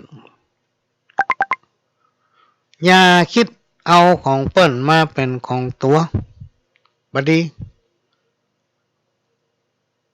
สินข้อเนี้ยพี่น้องตั้งตัวฟังถ้าไผ่ทำได้จะดีมากถ้าไผ่ทำบัดได้มันก็จะเป็นอย่างที่กล่าวมาแล้วคนพวกนั้นก็จะถูกสังคมรังเกียจเพราะเป็นคนที่มักแล้วก็ชอบละเมิดในทรัพย์สินของคนอื่นละโมบโลภเอาทรัพย์สินที่เป็นแจ้ของตนรวมไปถึงการทุจริตคอร์รัปชันทุกรูปแบบคนประเภทนี้พี่น้องท่านผู้ฟังสังคมบอกวดมาไปที่ไหนเปิ้นจังจะไปคิดว่าคนอื่นหมูหลอกคนอื่นได้แต่จุตัวเก่ามาได้พี่น้องท่านผู้ฟังเขาจะต้องรู้ตัวเองว่าเนี่ยเขาทำไปเนี่ยมันดีก็ว่าบ่ดีเขาหูว่ามันบ่ดียังมาเข้าข้างตัวเก่าอยู่ อันนี้เป็นห้องว่าเป็นใจคนละมันมีคุณค่าที่เกิดมาเป็นคนอย่างนี้เป็นต้นบางทีเปิ้นอภัยให้หลายก็ยังบ่สำนึกตัวเด้ออย่างนี้เป็นต้นหลายๆคนพี่น้องท่านผู้ฟังในสังคมชุมชนหลายๆชุมชนจะต้องมีคนประเภทนี้บางทีเอาช่วยเหลือไปมันบ่คิดถึงละว่าเคยได้ช่วยเหลืออย่างมันไปพ่องนะมันบ่คิด อันเนี้ยเป็นเพราะว่าคนที่เกิดมาแล้วเสียชาติเกิดทั้งที่ถ้าเฮาบ่ช่วยเหลือมันก็ได้เป็นคนละ หรือว่าเป็นคนก็หมดสภาพของความเป็นคนอันนี้เป็นเพราะว่าคนที่เกิดมาแล้วบ่ได้สำนึกในบุญคุณที่เกิดได้ช่วยเหลือเฮาเยาวจุหลอกลวงกินไปเป็นวันๆสิ่งเหล่านี้พี่น้องท่านผู้ฟังบัดนี้นำปฏิบัติเปิ้นถึงมีธรรมะขั้นพื้นฐานเพื่อนำปฏิบัติ5 ข้อเท่านั้น5 ข้อเท่านั้นพี่น้องท่านผู้ฟังกฎหมายในบ้านในเมืองเฮาก็ยังมีการแปรยติขอเปลี่ยนแปลงข้อนั้นข้อนี้มาตลอดยุคใดยุคนั้น แต่ธรรมะขั้นพื้นฐาน5 ข้อเนี่ยมีการเปลี่ยนแปลงเปิ้นใจกันมา2,000 กว่าปีแล้วถ้าไผปฏิบัติได้เนี่ยได้ดีเหมือนกันคู่คน ข้อที่3กาเมเฮ้อเว้นจากการประพฤติผิดจากคันลองครองธรรมศีลข้อนี้ว่าด้วยการบัใจความรุนแรงในครอบครัวเฮ้อสู้ตรงต่อกันทำตนเองเฮ้อเป็นตัวอย่างแก่ลูกแก่หลานและคนในครอบครัว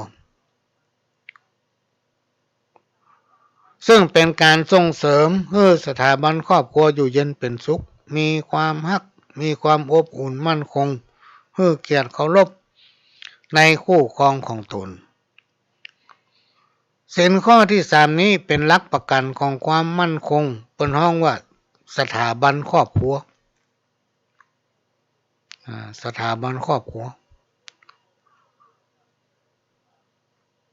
จะได้อยู่เย็นเป็นสุขมีความรักมีความอบอุ่นมั่นคงให้เกียรติและเคารพในคู่ครองของตนอันนี้คือศีลข้อที่3นะบ่ให้ใจรุนแรงบ่ให้ใจความรุนแรงในครอบครัวซื่อตรงต่อกันแก้วแหวนเงินคำมีตะใดมันตึงบัดไหลออกไปทางนอกให้หาก็มาเนาะเก็บออมก็ขึ้นให้มาได้ส่องขึ้นไปเป็นวาพวกเนี่ยแต่ถ้าคนใดปฏิบัติบ่ได้มีให้มีนาก็หมด เพราะศีลข้อเนี้ย ข้อที่3เนี่ยข้อที่4มุสาเว้นจากการโกหกหลอกลวงนำเอาสิ่งที่บ่มีมาอู้ปั้นน้ำเป็นตัวยุแย่ให้ปั้นผิดเถียงกันชอบอู้ปดต่อแหลปิ้นปั้นวันนี้อู้ยังวันพวกอู้ยังเอาความดีใส่ตัวให้หมดความบดีใส่เปิ้นคนอื่นเนี่ยพี่น้องท่านฟังเป็นธรรมะขั้นพื้นฐานถ้าเรามีความปฏิบัติเอานำมาปฏิบัติก็จะทำเมื่อตนเองบังเกิดความร่มเย็นมีความเจริญก้าวหน้าบอกว่าคนผีสางนางไม้จะคุ้มครองรักษาบ่ให้ทุกข์ยากเดือดร้อนจักผ่านพ้นอุปสรรคปัญหานั้นไปได้นะเนี่ยข้อที่5พี่น้องท่านผู้ฟังก็ให้เว้นจากการดื่มน้ำเมาถ้าเว้นมาได้ก็เฮิ่มเบาๆผ่องกินแล้วให้มีสตินะที่จริงน้ำเมาเนี่ยพี่น้องท่านผู้ฟังถ้าไปกินนักนะกินข้าวเป็นบ้านะเป็นบ้า ถ้ามันเป็นบ้าก็ผอมไปผอมไปทำลายตับไตทำลายปอดทำลายผิวพรรณวรรณะทำให้มีสง่าราศีถ้าเว้นได้ก็คือเว้นถ้าเว้นมาได้แต่แอบเอาวันน้อย สิ่งเสพติดฮือโตดเนี่ยพี่น้องท่านผู้ฟังเปิ้นว่ามันบ่ดีคือเว้นบางสิ่งบางอย่างมันผิดกฎหมายเนาะนะถ้าเอาไปตรวจสีตรวจเหี่ยวเกิดมันเป็นสีม่วงขึ้นมานะมันผิดกฎหมายต้องถูกจับถูกยับนะพี่น้องท่านผู้ฟังไม่ใช่ธรรมดานะแต่ในลักษณะของธรรมะเนี่ยอย่างธรรมะขั้นพื้นฐานศีล5เนี่ยเปิ้นฮือเว้นเปิ้นบ่ได้บังคับแต่ถ้าเราถือได้เนี่ยมันจะเกิดประโยชน์กับเฮาก็จะบ่ขาดสติสุขภาพก็จะแข็งแรงสมบูรณ์อันยังที่มันทำเมื่อเกิดเหตุการทะเลาะวิวาทถึงวันแล้วลองดูข่าวพุทธก็การดื่มน้ำเมารวมไปถึงสิ่งเสพติดทั้งหลายที่เพิ่นว่ามันบัดนี้เฮาเข้าไปหามันอยู่อย่างยาเสพติดเนี่ยกินไปเป็นบ้า ในหลักธรรมคำสอนองค์พระสัมมาสัมพุทธเจ้านั้นสอนให้คนเฮามีความเพียรและมีความขยันมีความอดทนต่อความลำบากถ้าเราอยากมีตังค์เราต้องแยกการบางผู้บางท่านบรรยากาศน่ะ บรรยากาศนอนรับวันค่ำมาคิดถึงว่าตัวต้องกินไปถึงวันพุกจะกินอย่างวันจะกินอย่างเท่ามีครอบครัวมีลูกมีเต้ามีลูกมีเมียเอาอย่างย่างใดบ่คิดล่ะนะเป็นห้องว่ามีสมองแต่บ่มีสติบ่คิดถึงวันตั้งหน้ายิ่งถ้าไปแง่ของผิดกฎหมายเพิ่นว่าบัดนี้จะไปกินเหล้าเนี่ยกินอยู่จะไปเสพยาเสพติดเนี่ยเสพอยู่เนี่ยฮู้อยู่ว่ามันเป็นของบ่ดีในที่สุดพี่น้องท่านได้ฟังวิบากกรรมที่ตัวเองฝืนตัวเองลั้นบ่เชื่อไผก็กลายเป็นสิ่งที่สังคมรังเกียจศีลทั้ง5ข้อเนี่ยสอนให้คนเฮาบริโภคทุกอย่างมีสติเป็นต้นว่าบริโภคอาหารบริโภคทรัพย์บริโภคอำนาจนะศีลทั้ง5ข้อมีความสำคัญในการดำรงชีวิตประจำวันของคนเฮาถ้าไผทำได้นะจังมีอายุยืนยาวตื่นก็เป็นสุขหลับก็เป็นสุขโรคภัยไข้เจ็บก็มาเบียดเบียนเพราะเฮาบ่ได้กึดนักนี่ธรรมะขั้นพื้นฐานนี้เป็นเครื่องเตือนสติคือคนเฮาทุกคนอยู่อย่างมีสติและกระทำหน้าที่ของภายของมันประพฤติปฏิบัติตนเองให้ถูกต้องหากฝ่ายผู้ใดทำได้จะทำให้วิบากกรรมต่างๆลดน้อยและก็หายไปจากพบแต่ความสุขความเจริญทั้งโลกนี้โลกหน้าอันนี้ก็เอามาให้ฟังล่ะพี่น้องท่านผู้ฟังใครฟังบ่ฟังก็ตามใจเถอะ เอามาฟังขณะนี้พี่น้องท่านผู้ฟังก็กำลังรับฟังรายการสาระสปะท่านผู้ฟังร้อยอันปันเรื่องสารธรรมกรรมเก่าจากสถานีวิทยุกระจายเสียงพระพุทธศาสนาแห่งชาติและสังคมขึ้นเพื่อการศึกษาพระพุทธศาสนาและวัฒนธรรม FM 104.50 เมกะเฮิรตซ์วัดฝ่ายหินซึ่งเป็นสถานีหลักที่นำเอาเสียงรายการต่างๆลิงก์ไปหาสถานีต่างๆทำลายสถานีและก็ต้องขอกราบขอบพระคุณสถานีวิทยุขึ้นพัฒนาคุณภาพชีวิต 92.25 วัดหลวงปะแนงมหาวิหารสถานีวิทยุ FM 98.75 ขึ้นธรรมะของชุมชนวัดห้วยตองซักตำบลคลองเปาอำเภอจอมทองจังหวัดเชียงใหม่สถานีวิทยุมนต์เสียงธรรม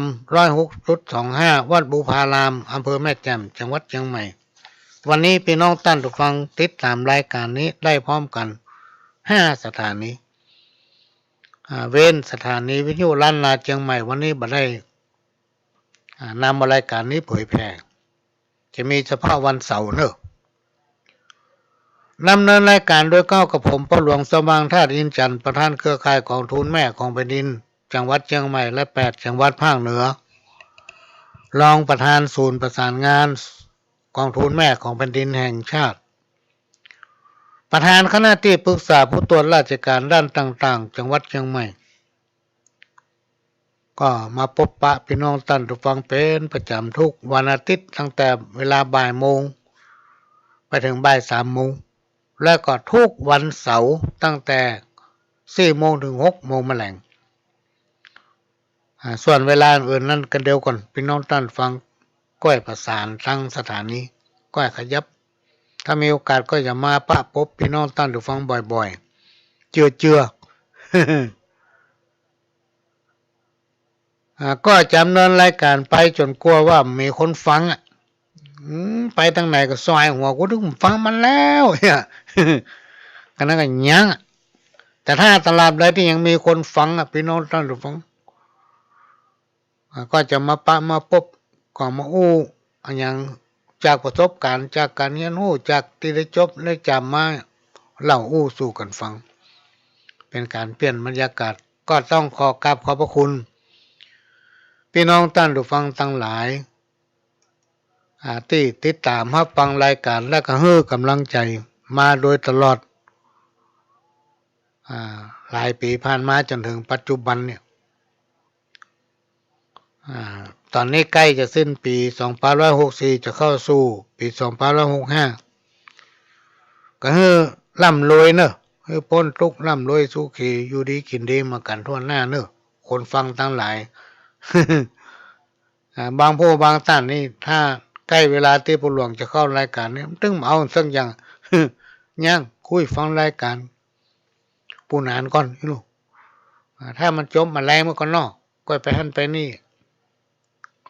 บางผู้บางท่านก็ลืมแยกกินนะซื้อผักกาดซื้อกะหล่ำมาหั่นไปได้ทันได้แจ้น้ำลืมไปมาฟังรายการเหี่ยวเดี๋ยวมันจบ3 โมงกันก็เงี้ยต่อพอถึง3 โมงพอหลวงจบปุ๊บก็ซ้ำลืมทำ แต่รายการเมื่อหัวค่ำนี่ก็คือวันเสาร์นะท่านจะต้องแยกกินเจ้าน้อยก็เดี๋ยวลูกเต้าเราหลานมาเดือนเป็นเต้าพอหลวงนะเนี่ยแม่วิลืมเนี่ยกินเนี่ยถึงเวลาเราอ่อนเนี่ยการมาจะต้องกินแล้วลูก ก็เดี๋ยวก็จะมาโอ้วันดีวันเสียวันไหนดีก็จะมาบอกท่านก็เตรียมปฏิทินไว้เอาดินสอไว้ขีดท่านโอ้วันนี้วันดีโลวันนี้วันดีเลยส่วนการอธิบายมันไม่จำเป็นก็ได้ก็แล้วก็จะบอกให้ฟังท่านติ๊กไว้ฮะน่ะถ้ามาเมาฟังแล้วมาเขียนตัวนี้บัดทันแน่ ในช่วงนี้ก็จะพักสักกันเนอะพี่น้องท่านผู้ฟังก็จะให้ฟังฟังเทปเก่าดีกว่าเนาะเวลาให้ฟังเพลงธรรมะเนี่ยเวลาท่านเปิดมาบปะไหลไปตั้งอื่นเหียโอ้บัดจัดโลยอันนี้ก็ให้ท่านฟังเทปเก่าก่อนพี่น้องท่านฟังเดี๋ยวก็มาปะกันใหม่เจิญครับไปทำกันไปให้มันได้กินเป็นวันๆไม่ต้องคิดว่าจะต้องรวยจะต้องร่ำต้องรวยจะต้องได้อันนั้นจะต้องมีอันนี้มีความพอเพียงพอใจในสิ่งที่ตนมี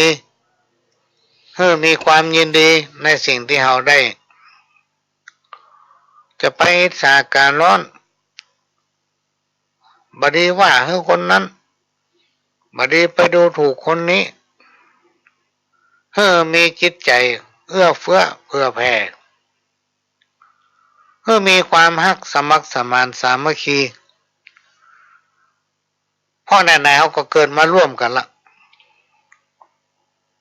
การที่ได้เกิดมาพบปะพระพุทธศาสนานั้นมันไม่ใช่ง่ายพี่น้องท่านผู้ฟังการที่ได้เกิดมาเป็นคนกระเปิ่นไม่ใช่ง่ายนะลองนึกย้อนไปก่อน แล้วก็ลองนึกไปในวันต่างหน้าสมัยตะก่อนที่ผ่านมานี่บางครอบครัวเปิดมีลูกเป็น7เป็น8บางที่บางแห่งมีลูกเป็น10ปุ่นแต่มาในยุคปัจจุบันนี่หาเนี่ยอย่างมากก็มี2 คนเอาเข้าบางที่บางแห่งเพิ่นเอาลูกคนเดียวนะยิ่งในอนาคตข้างหน้าสัมไปใหญ่เลยปัญหาที่เกิดยาก การที่เกิดมาเป็นคนนี่บ่ใช่ง่ายๆพี่น้องท่านผู้ฟังเมื่อเขาเกิดมาเป็นคนเขาก็เกิดมาเป็นคนแต่ในโลกมนุษย์ของเขานั้นทุกอย่างเกี่ยวหัวหันมันเป็นความจริงหมดพี่น้องท่านผู้ฟังวันนี้บทก็เป็นความจริงวันนี้บทวันค่ำ นาฬิกาเลื่อนไปก็เดียวบ่ายก็เดียวแรงก็เดียวเป็นมาค่ำมาคืนนี่ก็เป็นความจริง ข้ามแจ้งนี่ก็เป็นความจริงวัฏสงสารนี่จังทุกขังอนัตตาคนเราจะหนีตึ้มป้นก็คือการเกิดการแก่การเจ็บการตายเมื่อเอาอยู่ดีสบายพี่น้องท่านผู้ฟังบ้าแข็งแรงตั้งมีสติไปที่ไหนก็ได้ควรจะจักจวนหามิตรควรจะจักจวนเพื่อนบ้านปู่ป้าลุงอาบรรดาลูกเต้าเหล่าหลานกระทำในสิ่งที่ดีงามให้มันเหมาะสมกับที่เราเกิดมาเป็นคนร่วมกันมีความฮักสมัครสมานสามัคคีอยู่ด้วยกันเหมือนพี่เหมือนน้องเพื่อทำเป็นแบบให้กับลูกกับหลานสิ่งที่เราทำไว้เนี่ยพี่น้องท่านผู้ฟังมันจะเป็นตัวอย่างให้กับลูกเต้าเหล่าหลานได้ในอนาคตเหมือนกับพระบุรุษปู่ย่าตายายพ่อแม่ญาติกาพี่น้องที่เพิ่นทำมาก่อนหน้าเฮานั้นเพิ่นทำมาเพื่อไผเพื่อเฮาเพื่อลูกเพื่อหลานเพื่อขกูลมูลเงาจะได้นำปฏิบัติตามเลยกลายเป็นหีบห้อยที่ปู่ย่าตายายของเฮาเพิ่นนำปฏิบัติมาถึงเฮาเพราะฉะนั้นสิ่งที่ดีงามทั้งหลายที่ปู่ย่าตายายเฮาเพิ่นทำมาก่อนหน้านั้นบดีให้มันสูญหายในรุ่นของเฮาพี่น้องท่านผู้ฟังควรจะขยับขยายและนำเผยแพร่เป็นตัวอย่างให้กับลูกเต้าหลานของเฮาได้ในอนาคตอันนี้ก็เป็นเรื่องที่นำมาฝากเป็นข้อคิดมนุษย์แก่แต่กายมีหลายมีนักเต็มตัวห้องโลกาแก่รวยพันล้านแก่การศึกษาแก่เกินตำราสอดหามาแท่งพ่องแก่หัวงอกปอขาวสาวบ่ฮอนฮักเพราะมันแก่หิวแห้งหนังยานพ่องแก่เมาสาวน้อยเสียดนสาวล้างผานเป็นแก่ขาดศีลธรรมลูกหลานบ่ต้อนปากันห้องเท่าหัวงูแก่วัดแก่วาโสภาดีลำกึดช่วยเหลือก่อสร้างวัดวาให้เจริญเนี่ยพี่น้องท่านผู้ฟังในโอกาสที่เรายังมีอายุที่มีสุขภาพแข็งแรงสมบูรณ์ก็ช่วยกันคิดช่วยกันสร้างบ่มีสตางค์ก็ใจสติปัญญาตัวเก่าใจพละกำลังช่วยกันคนเล็กละน้อยพี่น้องท่านผู้ฟังแล้วสิ่งที่เราคิดสิ่งที่เราร่วมกันทำนั้นมันจะสำเร็จไปได้โดยเฉพาะพุทธศาสนาเนี่ยพี่น้องท่านผู้ฟังพระพุทธศาสนาของเรานั้นเป็นศาสนาหนึ่งเดียวในโลกที่เป็นยกย่องสรรเสริญว่าทำให้สังคมชุมชนอยู่เย็นเป็นสุขแล้วก็ฮักกันทำให้เกิดความสมานฉันท์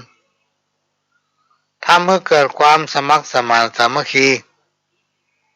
เป็นหนึ่งเดียวกันธรรมะอันเป็นคำสั่งสอนขององค์พระสัมมาสัมพุทธเจ้านั้นถือว่าเป็นหนึ่งเดียว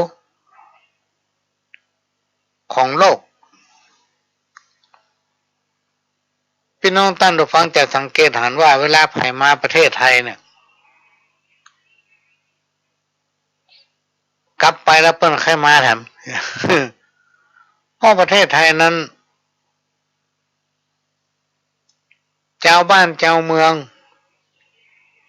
ประชาชนในประเทศไทยนั้นเตรียมไปด้วยศีลธรรมพี่น้องท่านผู้ฟังคุณธรรมจริยธรรม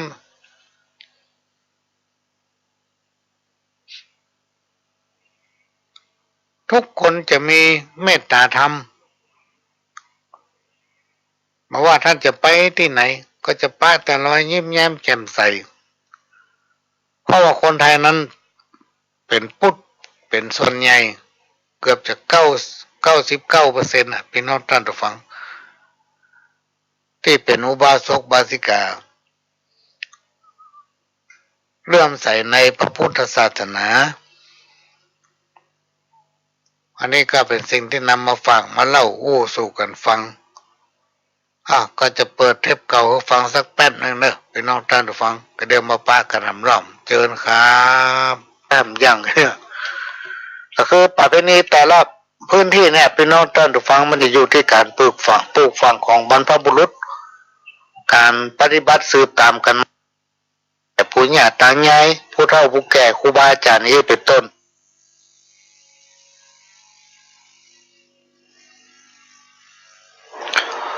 มันก็จะผิด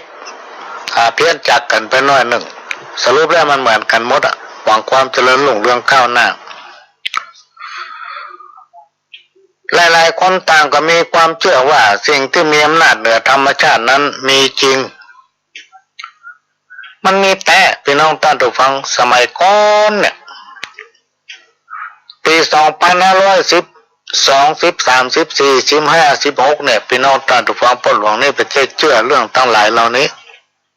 มาเชื่อเขาเป็นคนที่รั้นเพราะเขาหันประสบการณ์ตั้งแต่ละอ่อนน้อยๆล่ะสมัยนั้นอยู่บ้านนอกเราชอบไปนั่นไปนี่พอน้อยพอนานที่ไหนที่เป็นเก่งๆในพ่อหลวงชอบไปหาเปิ้นคนเฒ่าคนแก่ที่คนไหนที่เป็นหัวเขาชอบไปหาเปิ้นไปถามไปสืบทำหาหลายๆอย่างไปเรียนรู้อย่างนี้เป็นต้นเขาถึงรู้แล้วในที่สุดเราก็ไม่เคยเชื่ออย่างสักอย่างเพราะมันดูแล้วมันเป็นปุคลาธิฐานเป็นสิ่งที่สมมุติขึ้นมาเพื่อให้คนนำปฏิบัติและประพฤติสิ่งที่ดีงามเป็นต้นแต่ต่อมาเนี่ยมันมีเหตุมีผลพี่น้องท่านฟังมันมีเหตุมีผลของมันทุกอย่างจะมีเหตุมีผลหมดต่อมาถึงได้ยอมรับว่าสิ่งเนี่ยมันมีแต่โลกสิ่งนี้มันมีจริงโลกแต่ก็มาถึงกับงมงายนะพี่น้องท่านผู้ฟังเมื่อเอายอมรับมันมีความเชื่อก็จะไปเชื่อนักล่ำไป เหมือนความศรัทธาเนี่ยถ้าเอาศรัทธานักล่ำไปเนี่ยเดี๋ยวมันเสียกำลังใจมาเอาฮักไผ่สักคนนี่อู้ง่ายๆภาษาใหม่ๆของเราในยุคปัจจุบันเนี่ยถ้าเอาทุ่มหัวใจให้เปิ้นเนี่ยหมดหัวใจมี4 ห้องยกคือเปิ้นไปหมดเนี่ย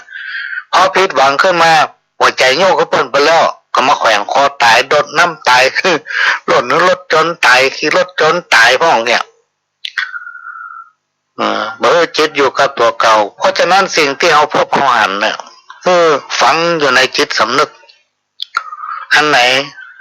ที่เอาพบเอาปะเอาก็ใช้สติปัญญาเอาไข้ควรพิจารณาว่าสิ่งเนี้ยมันอย่างนั้นก็สิ่งนี้มันอย่างนี้ก็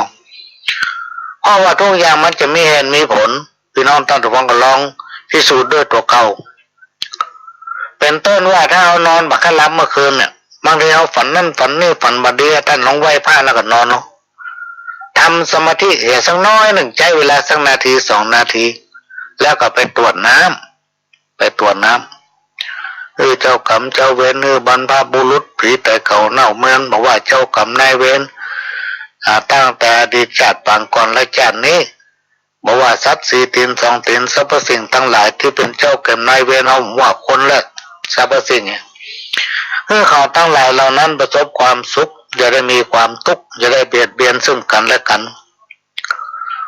ขอให้ตัวผู้ฆ่านั้นพ้นจากภัยตั้งหลายตั้งมวลอยู่เย็นเป็นสุขมีลูกมีหลานก็อยู่ด้วยฟังกรรมอายุวันโนสุขังพลังอีก็ได้แล้วนะแล้วมันจะนอนรับม่วนไปนอนท่านดูฟังบอกฟันให้ลองบ่เนอะเคยบอกในรายการเนี่ยพี่น้องตังถ้าจำบ่ได้ตังน่าจะเป็นตังละปูนนะว่าเอาไหว้พระสวดมนต์ถ้าไผมาเบียดเบียนเฮาก็ญาติน้ำเพื่อมันเถอะ ก็น่ามาถึงมัดใต้หำซ้ำอ่ะแล้วก็นอนรับดีเราเป็นโทรมาบอกว่านอนรับดีปลวงมาฝันให้คุณเจ้าข้าเจ้าฝันนั่นฝันนี่ไม่ได้ตุ้มฝันได้หรอกอันที่ปลวงว่าคนที่จังข้าเจ้าจังว่าข้าเจ้าแต่ก่อนข้าเจ้ากะจะไปด่ามันหลายเตือนนะต่อมาข้าเจ้าญาติน้ำมือมันโอ้ปตึงหายแซบตึงมาใกล้คำแล้วอ่ะ เพราะฉะนั้นเราจะไปสนใจมันพี่น้องท่านผู้ฟังสิ่งทั้งหลายที่มีอำนาจเหนือธรรมชาตินั้นสรุปแล้วมันมีจริงเป็นต้นว่าสิ่งศักดิ์สิทธิ์พูดผีปีศาจนะผีบรรพบุรุษรวมไปถึงธรณีเจ้าตีผีบ้านผีเฮือนเนี่ยมันมีแต่พี่น้องท่านผู้ฟังมันจะมีอยู่ทั่วไปนะมันจะมีอยู่ทั่วไปแต่ถ้าเราบ่สนใจเปิ้นพี่น้องท่านผู้ฟังเขาบ่เกลียดเปิ้นเขาบ่เคารพนับถือเขาบ่เชื่อถือเปิ้นเนี่ยเป็นต้นว่าบ้านเรามีมันนึงให้เข้ามีครัวไฟแต่เขามายอมเนี่ยอย่างซับอย่างบางคนก็จนด้วยหน้าที่การงานต้องมีภารกิจไปเนี่ยการทำงานเพื่อจะเลิกงานกลับเข้าบ้านก็ค่ำต้องซื้อข้าวห่อข้าวกล่องมากินไม่สามารถที่ทำแม้กระทั่งหุงข้าวในบ้านได้ต่อมาผีบ้านผีเฮือนผีหอผีเฮือนผีปุญญาผีมือเหนื่อยเข้าคนชอบเสาไฟมันอยู่มาได้พี่น้องท่านผู้ฟังพ่ออย่างพ่อมันนึ่งเข้ามันนึ่งเนี่ยกินทำครัวเพิ่นจะกินน้อยเข้าน้อยน้ำก็มันได้กินเนี่ยเมื่อเพิ่นมาได้กินอย่างเพิ่นนี้ก็ เพิ่นประโยชน์กัดก้อมกัดแรงประโยชน์ทำร้านอาหารทำสั่งบุตร เหตุผลก็คือมันมีเรื่องวุ่นวายเกิดขึ้นสปะสะเป็ดจิตใจของคนเลยเป็นเพศเป็นอะไรอย่างไปละวิปริตไปละจิตใจของคนเราลองสังเกตพอเตอร์จิตใจคนมาเดียวกับตะกอนเหมือนกันหรอฮ้อนจิตใจคนมาเดียว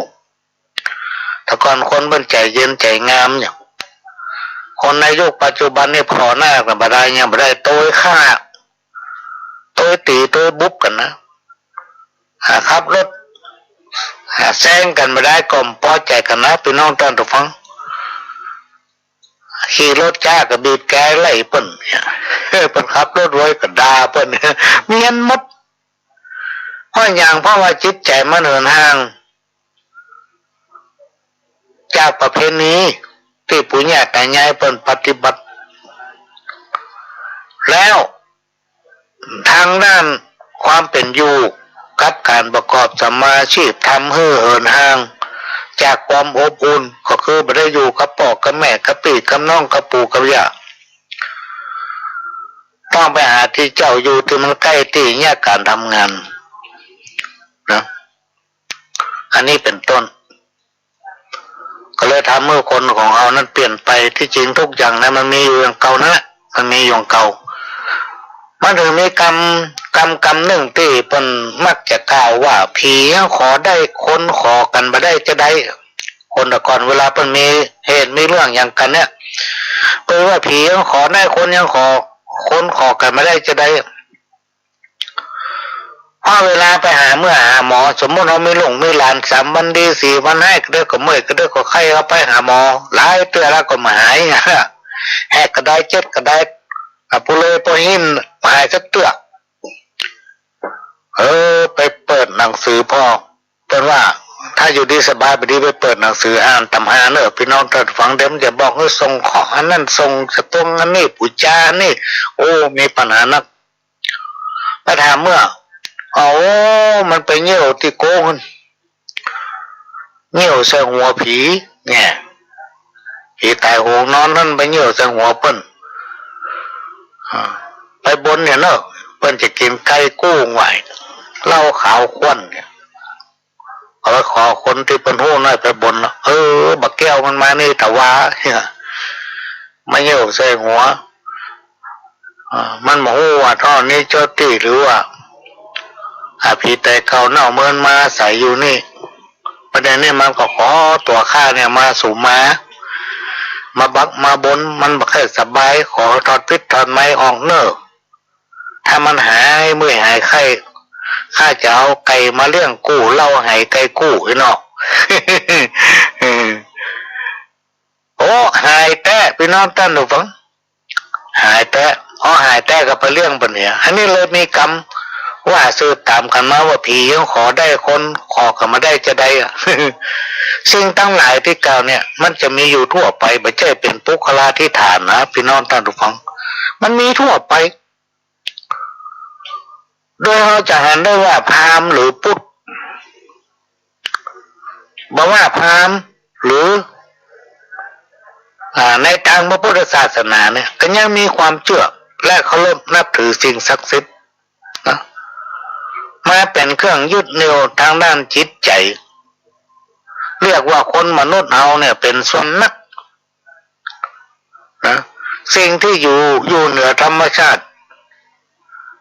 ช่วยดูแลปกปักรักษาให้สามารถดำเนินชีวิตและความเป็นอยู่อย่างปกติสุขพิธีกรรมกับความเชื่อเนี่ยเป็นสิ่งที่ฝังลึกอยู่ในจิตสำนึกของคนเฮามาถึงวันเนี่ยยังไม่ได้เสื่อมนะพี่น้องท่านฟังไม่ได้เสื่อมแถมพอยังเพิ่มขึ้นเรื่อยๆเพิ่มขึ้นเรื่อยๆพี่น้องท่านฟังความเชื่อของคนเฮานะความเชื่อความศรัทธาเนี่ยแต่วันเมื่อกี้วันที่ผ่านมาได้มีโอกาสพบปะกับท่านผู้หูที่มีความเคารพเลื่อมใสในทางพุทธศาสนาบอกว่าคนเราในยุคปัจจุบันเนี่ยปะหลวงมันเชื่อล้ำไปเชื่อเกินไปแต่เชื่ออย่างเชื่อเกินไปเชื่อสิ่งศักดิ์สิทธิ์เนี่ยค่ะพี่น้องไปเอาพระเจ้าเป็นเทพ เอาพระพุทธรูปเป็นเทพพระเจ้าไปบนนั่นไปบนอันนี้นะ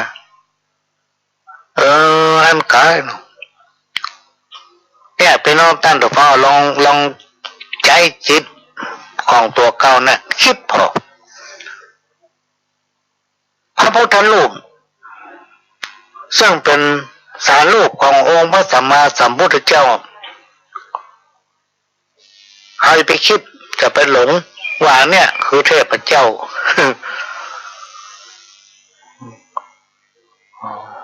คือเทพเจ้าเอาพระพุทธเจ้าเอาสารรูปของพระพุทธเจ้ามาเป็นเทพเจ้าไปบนนั่นบนนี้หนึ่งในร้อยบางทีมันสำเร็จก็ดีไปถ้ามันไม่สำเร็จก็เสื่อมไปละโอ้พระเจ้าวันนั้นแบบศักดิ์สิทธิ์พระเจ้าวันนี้แบบศักดิ์สิทธิ์ถ้าเขาเป็นเจ้าพุทธแต่เนี่ยพี่น้องท่านผู้ฟังคนที่พระองค์ฟังเนี่ยเพิ่นบอกว่าถ้าเป็นเจ้าพุทธแต่เนี่ยมันน่าทำอย่างนั้นมันน่าทำแล้วยุดได้แล้วนะอันนี้เป็นสิ่งที่เป็นเพื่อฟังแล้วก็ฝากผู้หลวงเอาไปออกรายการกัมพี่น้อง อันนี้ก็นำมาฝากเนื้อพี่น้องท่านฟังให้ใจจิตสำนึกว่าถ้าเราจะเชื่ออย่างเชื่อแต่ถ้าไม่เชื่อก็ไม่ต้องเชื่อแต่ประการสำคัญจะไปหูเบาคนที่หูเบาเนี่ยพี่น้องท่านฟังมักจะโดนคนจุมักจะโดนคนหลอกเมียนมัดสารพัดในยุคปัจจุบันเนี่ยพี่น้องท่านผู้ฟังคนเฮาเนี่ยมันฉลาดมันเหมือนก่อน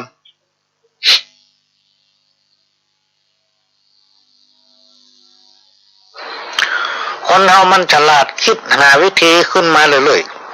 ๆแต่ก่อนนี้มันจะมีกับป่าใหญ่กินป่าน้อยลงไม่ได้เนี่ยผมว่าป่าน้อยป่าใหญ่กินกันไปเลยโอ้โหหาง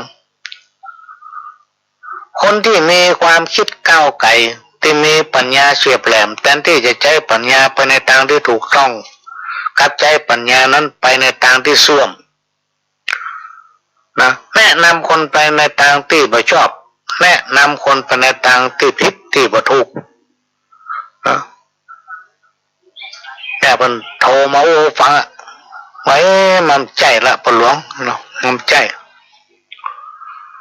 อันนี้ก็เป็นเรื่องที่นำคำโอ้ของคนอื่นมาเล่าให้ฟังว่าความเชื่อของคนเราเนี่ย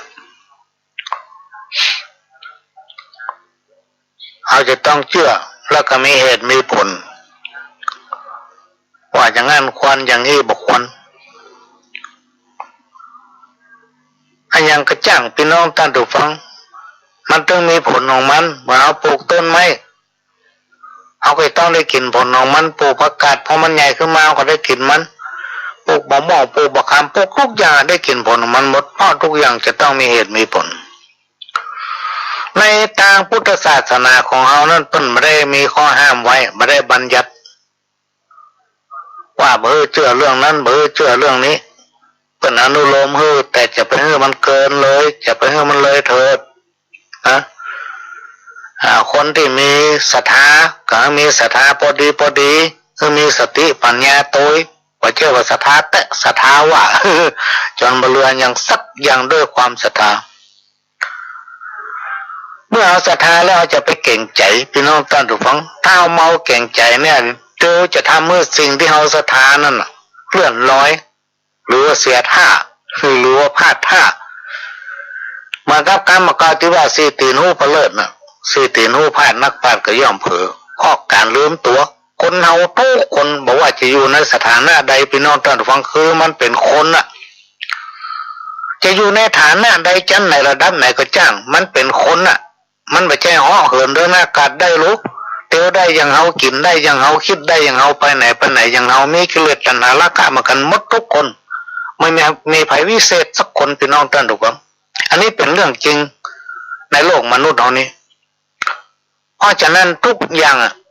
จะขึ้นอยู่กับเราจะต้องใช้สติปัญญาในการดำรงชีพในการดำรงชีวิตประจำวันของไปของมันจะทำอะไรอย่างก็คิดเถอะก่อนจะเชื่ออย่างก็คิดให้มันดีนะอันนี้ก็เป็นเรื่องที่นำมาฝากเนอะพี่น้องเดินฟังเปิ้นมาโอ้ฟังก็มาฝากไว้ครับพี่น้องเดินฟังให้เป็นข้อคิดท่านสามารถนำไปผสมผสานได้ทำท่านนึ่งเปิ้นก็โทรมาบอกว่าพ่อหลวงคนที่เปิ้นฉลาดคนที่เปิ้นลวกคนที่เป็นผู้ที่มีสติปัญญาคือคนที่เปิ้นมีประสบการณ์และการเรียนรู้เนี่ยผมบ่กลัวนะไอ้ลูกเนาะผมกลัวคนเหงาแล้วอวดลวกแน่พ่อหลวงฮะ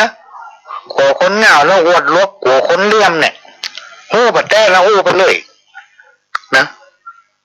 มาคิดถึงใจคนนั้นคนนี้เป็นคนที่น้ำล้นคู่น้ำล้นปิดว่ะไผ่อู้หยำตึงว่าฟังเอาขี้ข้างเขาถูเอาความคิดของมันว่าคนห้องคนเหงาแล้วก็อวดลวกคนหูบัดแต่แล้วอวดลวก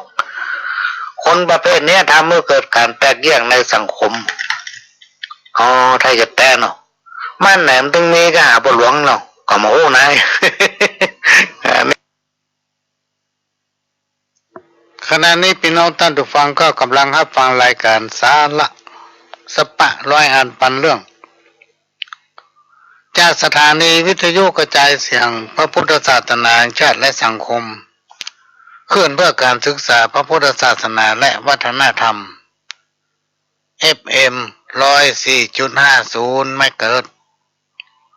วัดไฟหินตั้งอยู่หลัง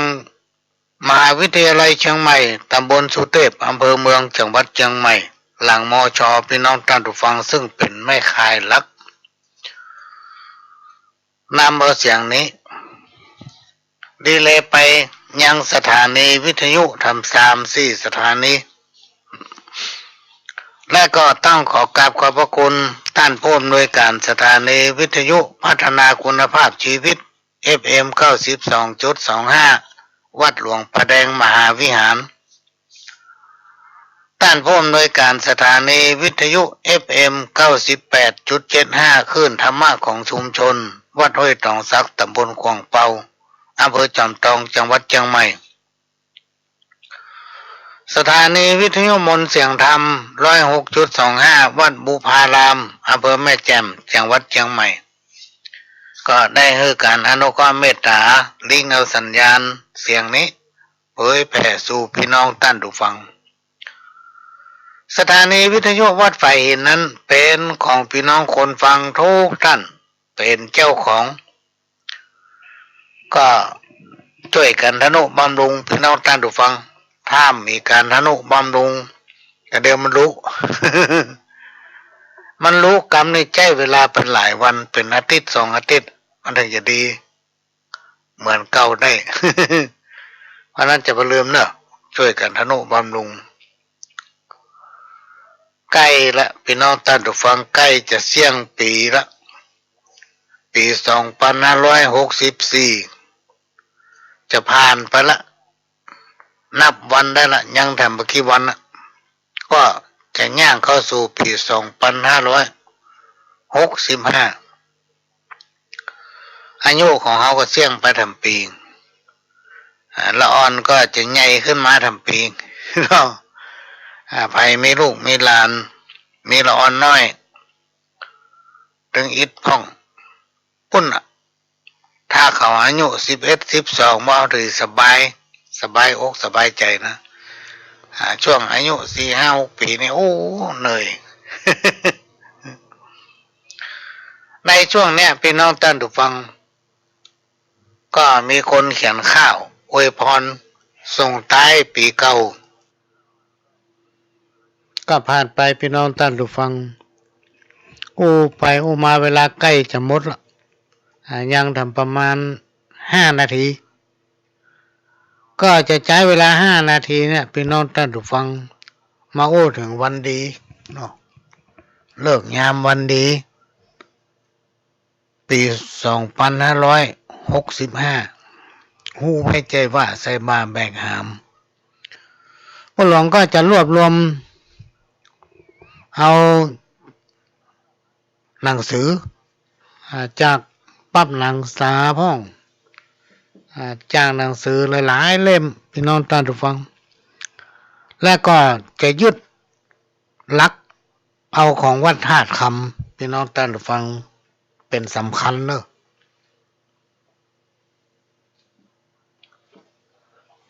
ที่วัดธาตุคำเป็นห้องปฏิทินล้านนาพ.ศ. 2565ก็มาผสมผสานกันพี่น้องท่านผู้ฟังคือว่าศิษย์ต่างครูอาจารย์ต่างวัดของวัดธาตุคำเพิ่นมีรายละเอียดอยู่ในนั้นหมดครบแต่บางตำรามันก็บ่ตรงกันเราก็มาดู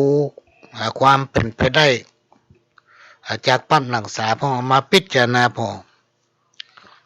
ว่ามันเป็นไปได้อย่างไรมันจะดีจะเสียมันจะมีผลอย่างไรในอนาคตทุกอย่างไม่ต้องมีเหตุมีผลก็เลยทำเป็นพิมพ์ไว้พี่น้องท่านผู้ฟังพิมพ์ไว้เอาใส่โทรศัพท์ไว้เวลาไผมาถามเวลาเอาไปหั่นไปนี่คนมักจะถามว่าจะทำบุญอันนั้นจะเนี่ยอันนี้วันนั้นวันนี้วันไหนดีบางทีเรามีการงานนักเขาต้องเนี่ยการทำงานหลายอย่างพี่น้องท่านผู้ฟังเขาลืมก็เลยบันทึกไว้ในโทรศัพท์เนี่ยอย่างในเดือนมกราคมกุมภาพันธ์มีนาเมษาไปถึงเมษานะเขาก็จะบอกเหตุผลหรือเปิ่นว่านี่มันจากหลายตำราเนอะมารวบรวมกันแต่เขาคัดว่ามันดีแล้วเขาถึงเอามาบันทึกไว้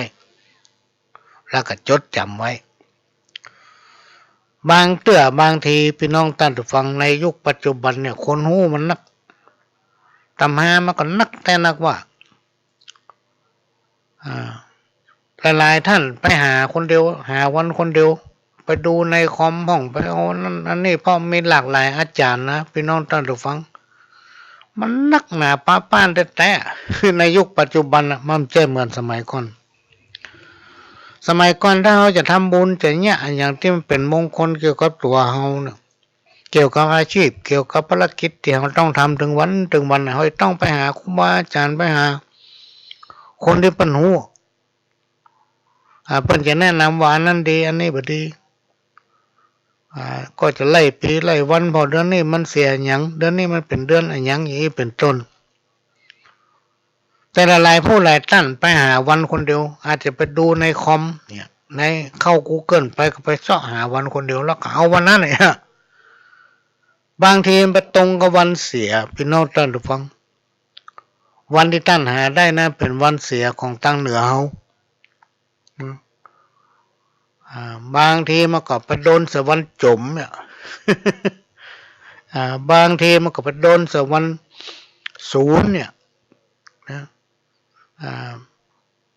บางทีพี่น้องท่านผู้ฟังอย่างบางอย่างเนี่ยมันมีในตำราเปิ้นอย่างท่านไปหาวันคนเดียวเพิ่นก็จะบอกในด้านเดียวนะเหมือนสมัยก่อนพระหลวงจะทำอย่างสักอย่างเนี่ยเขาไปหาครูบาอาจารย์บอกว่าโอ้วันนั้นเป็นอันนั้นแต่ถ้ามึงมาทำวันนี้กูไม่ได้อยู่ละเขาก็จะเป็นเจ้าครูบาอาจารย์ว่าบางผู้บางท่านไปหาวันแล้วมันบัดตรงกับปฏิทินหลายๆบับหลายๆฉบับอย่างปฏิทินล้านนาก็ดีหนังสือจากปั้มหนังสาก็ดีเอามาค้นเอามาหาเอามาดูแล้วมันบัดตรงกันสักอย่างเพราะในยุคปัจจุบันอย่างที่อู้หูฟังน่ะมันมีหลากหลายตำหาพี่น้องท่านฟังหลากหลายอาจารย์นะบางคนวันเสียเพิ่งจะทำบางผู้บางท่านไปหาวันมาเขามาโค้งพองเขามันถึงบดีเสี่ยงอย่างเพราะว่าทำการมงคลและงานสารพัดการทั้งพวงบดีมันจะได้บัดเต้าเสียเก็บเงินบ่อยู่อันนี้หมายถึงในอนาคตและตอนตายถ้าไปค้นในหนังสือหลายๆฉบับนั้นจะบอกว่าวันนี้เป็นวันม้วยขุนนางเนอะเวลาเราทำไปแล้วเหตุนี่มันอาจจะเกิดวันนี้แต่มันเกิดวันหน้าเขาไปติดต่อการงานอย่างมักมีอุปสรรคเนี่ยพี่น้องท่านผู้ฟังอย่างนี้หาบ่มาเนี่ยมันอาจจะเกิดวันนี้เขามีกับเขาดีทุกอย่างแต่ในอนาคตมันบ่ดีบางทีท่านไปคิดว่าวันนี้เป็นวันฟูทำอย่างกระจักเจริญเฟื่องฟูเนี่ยทำการมงคลดีทุกประการท่านไปยึดเอาตัวนี้อันเดียวแล้วมาหักล้างกันในยุคปัจจุบันเนี่ยมันมีนักเรื่องตำราและเรื่องคนผู้หู้เนี่ยพี่น้องท่านฟังเพราะฉะนั้นเราต้องยึดเอาครูบาอาจารย์ที่เป็นแม่นยำบอกว่าจะเป็นเลิกเป็นยามบอกว่าอย่างสักอย่างเนี่ยของอย่างเงี้ยถ้าเราไปเริ่มต้นผิดพลาดเนี่ยพี่น้องท่านฟังมันจะบังเกิดความเสียหายต่อเราในวันต่างหน้าบางทีวัฒนาเกณฑ์ชะตาอย่างเขาจัดดีแต่เขาเริ่มต้นบ่ถูกมันก็เขาไปจ้างปลูกพืชบ่จ้างปลูกพักเนี่ยเราไปเนี่ยมันก็มีผลออกมามันก็มางามก็เดิมก็ตายไปแล้วเป็นต้นเพราะฉะนั้นท่านใดที่จะหวังความเจริญก้าวหน้าไปต่างหน้าเนี่ยก็ต้องยึดหลักถ้าทำให้มันถูกต้องฟังแล้วมันจะมีเหตุมีผลเป็นของมันเนี่ยก็ได้วันเสาร์หน้าเนี่ยก็จะเอาเรื่องนี้มาอู้มกันแล้วก็จะนำเอาวันดีวันเสียมาบอกในรายการสำหรับวันนี้เวลามันหมดละพี่น้องท่านผู้ฟังก็จำเป็นที่ต้องนำรายการนี้จากพี่น้องท่านผู้ฟังไปก่อนขอให้พี่น้องคนฟังทุกผู้ทุกท่านรวมไปถึงครูบาอาจารย์เจ้าทุกตนทุกองค์ที่ให้กำลังใจในรายการของพ่อหลวงขโยมเก่าขอให้ท่านทั้งหลายได้พ้นจากความทุกข์ความยากอยู่ดีกินลำร่ำรวยมีความสุขเหมือนกันทั่วหน้าทุกคนทุกท่านจากกระผมพระหลวงสว่างธาตุอินทร์จันทร์ขอสวัสดีครับ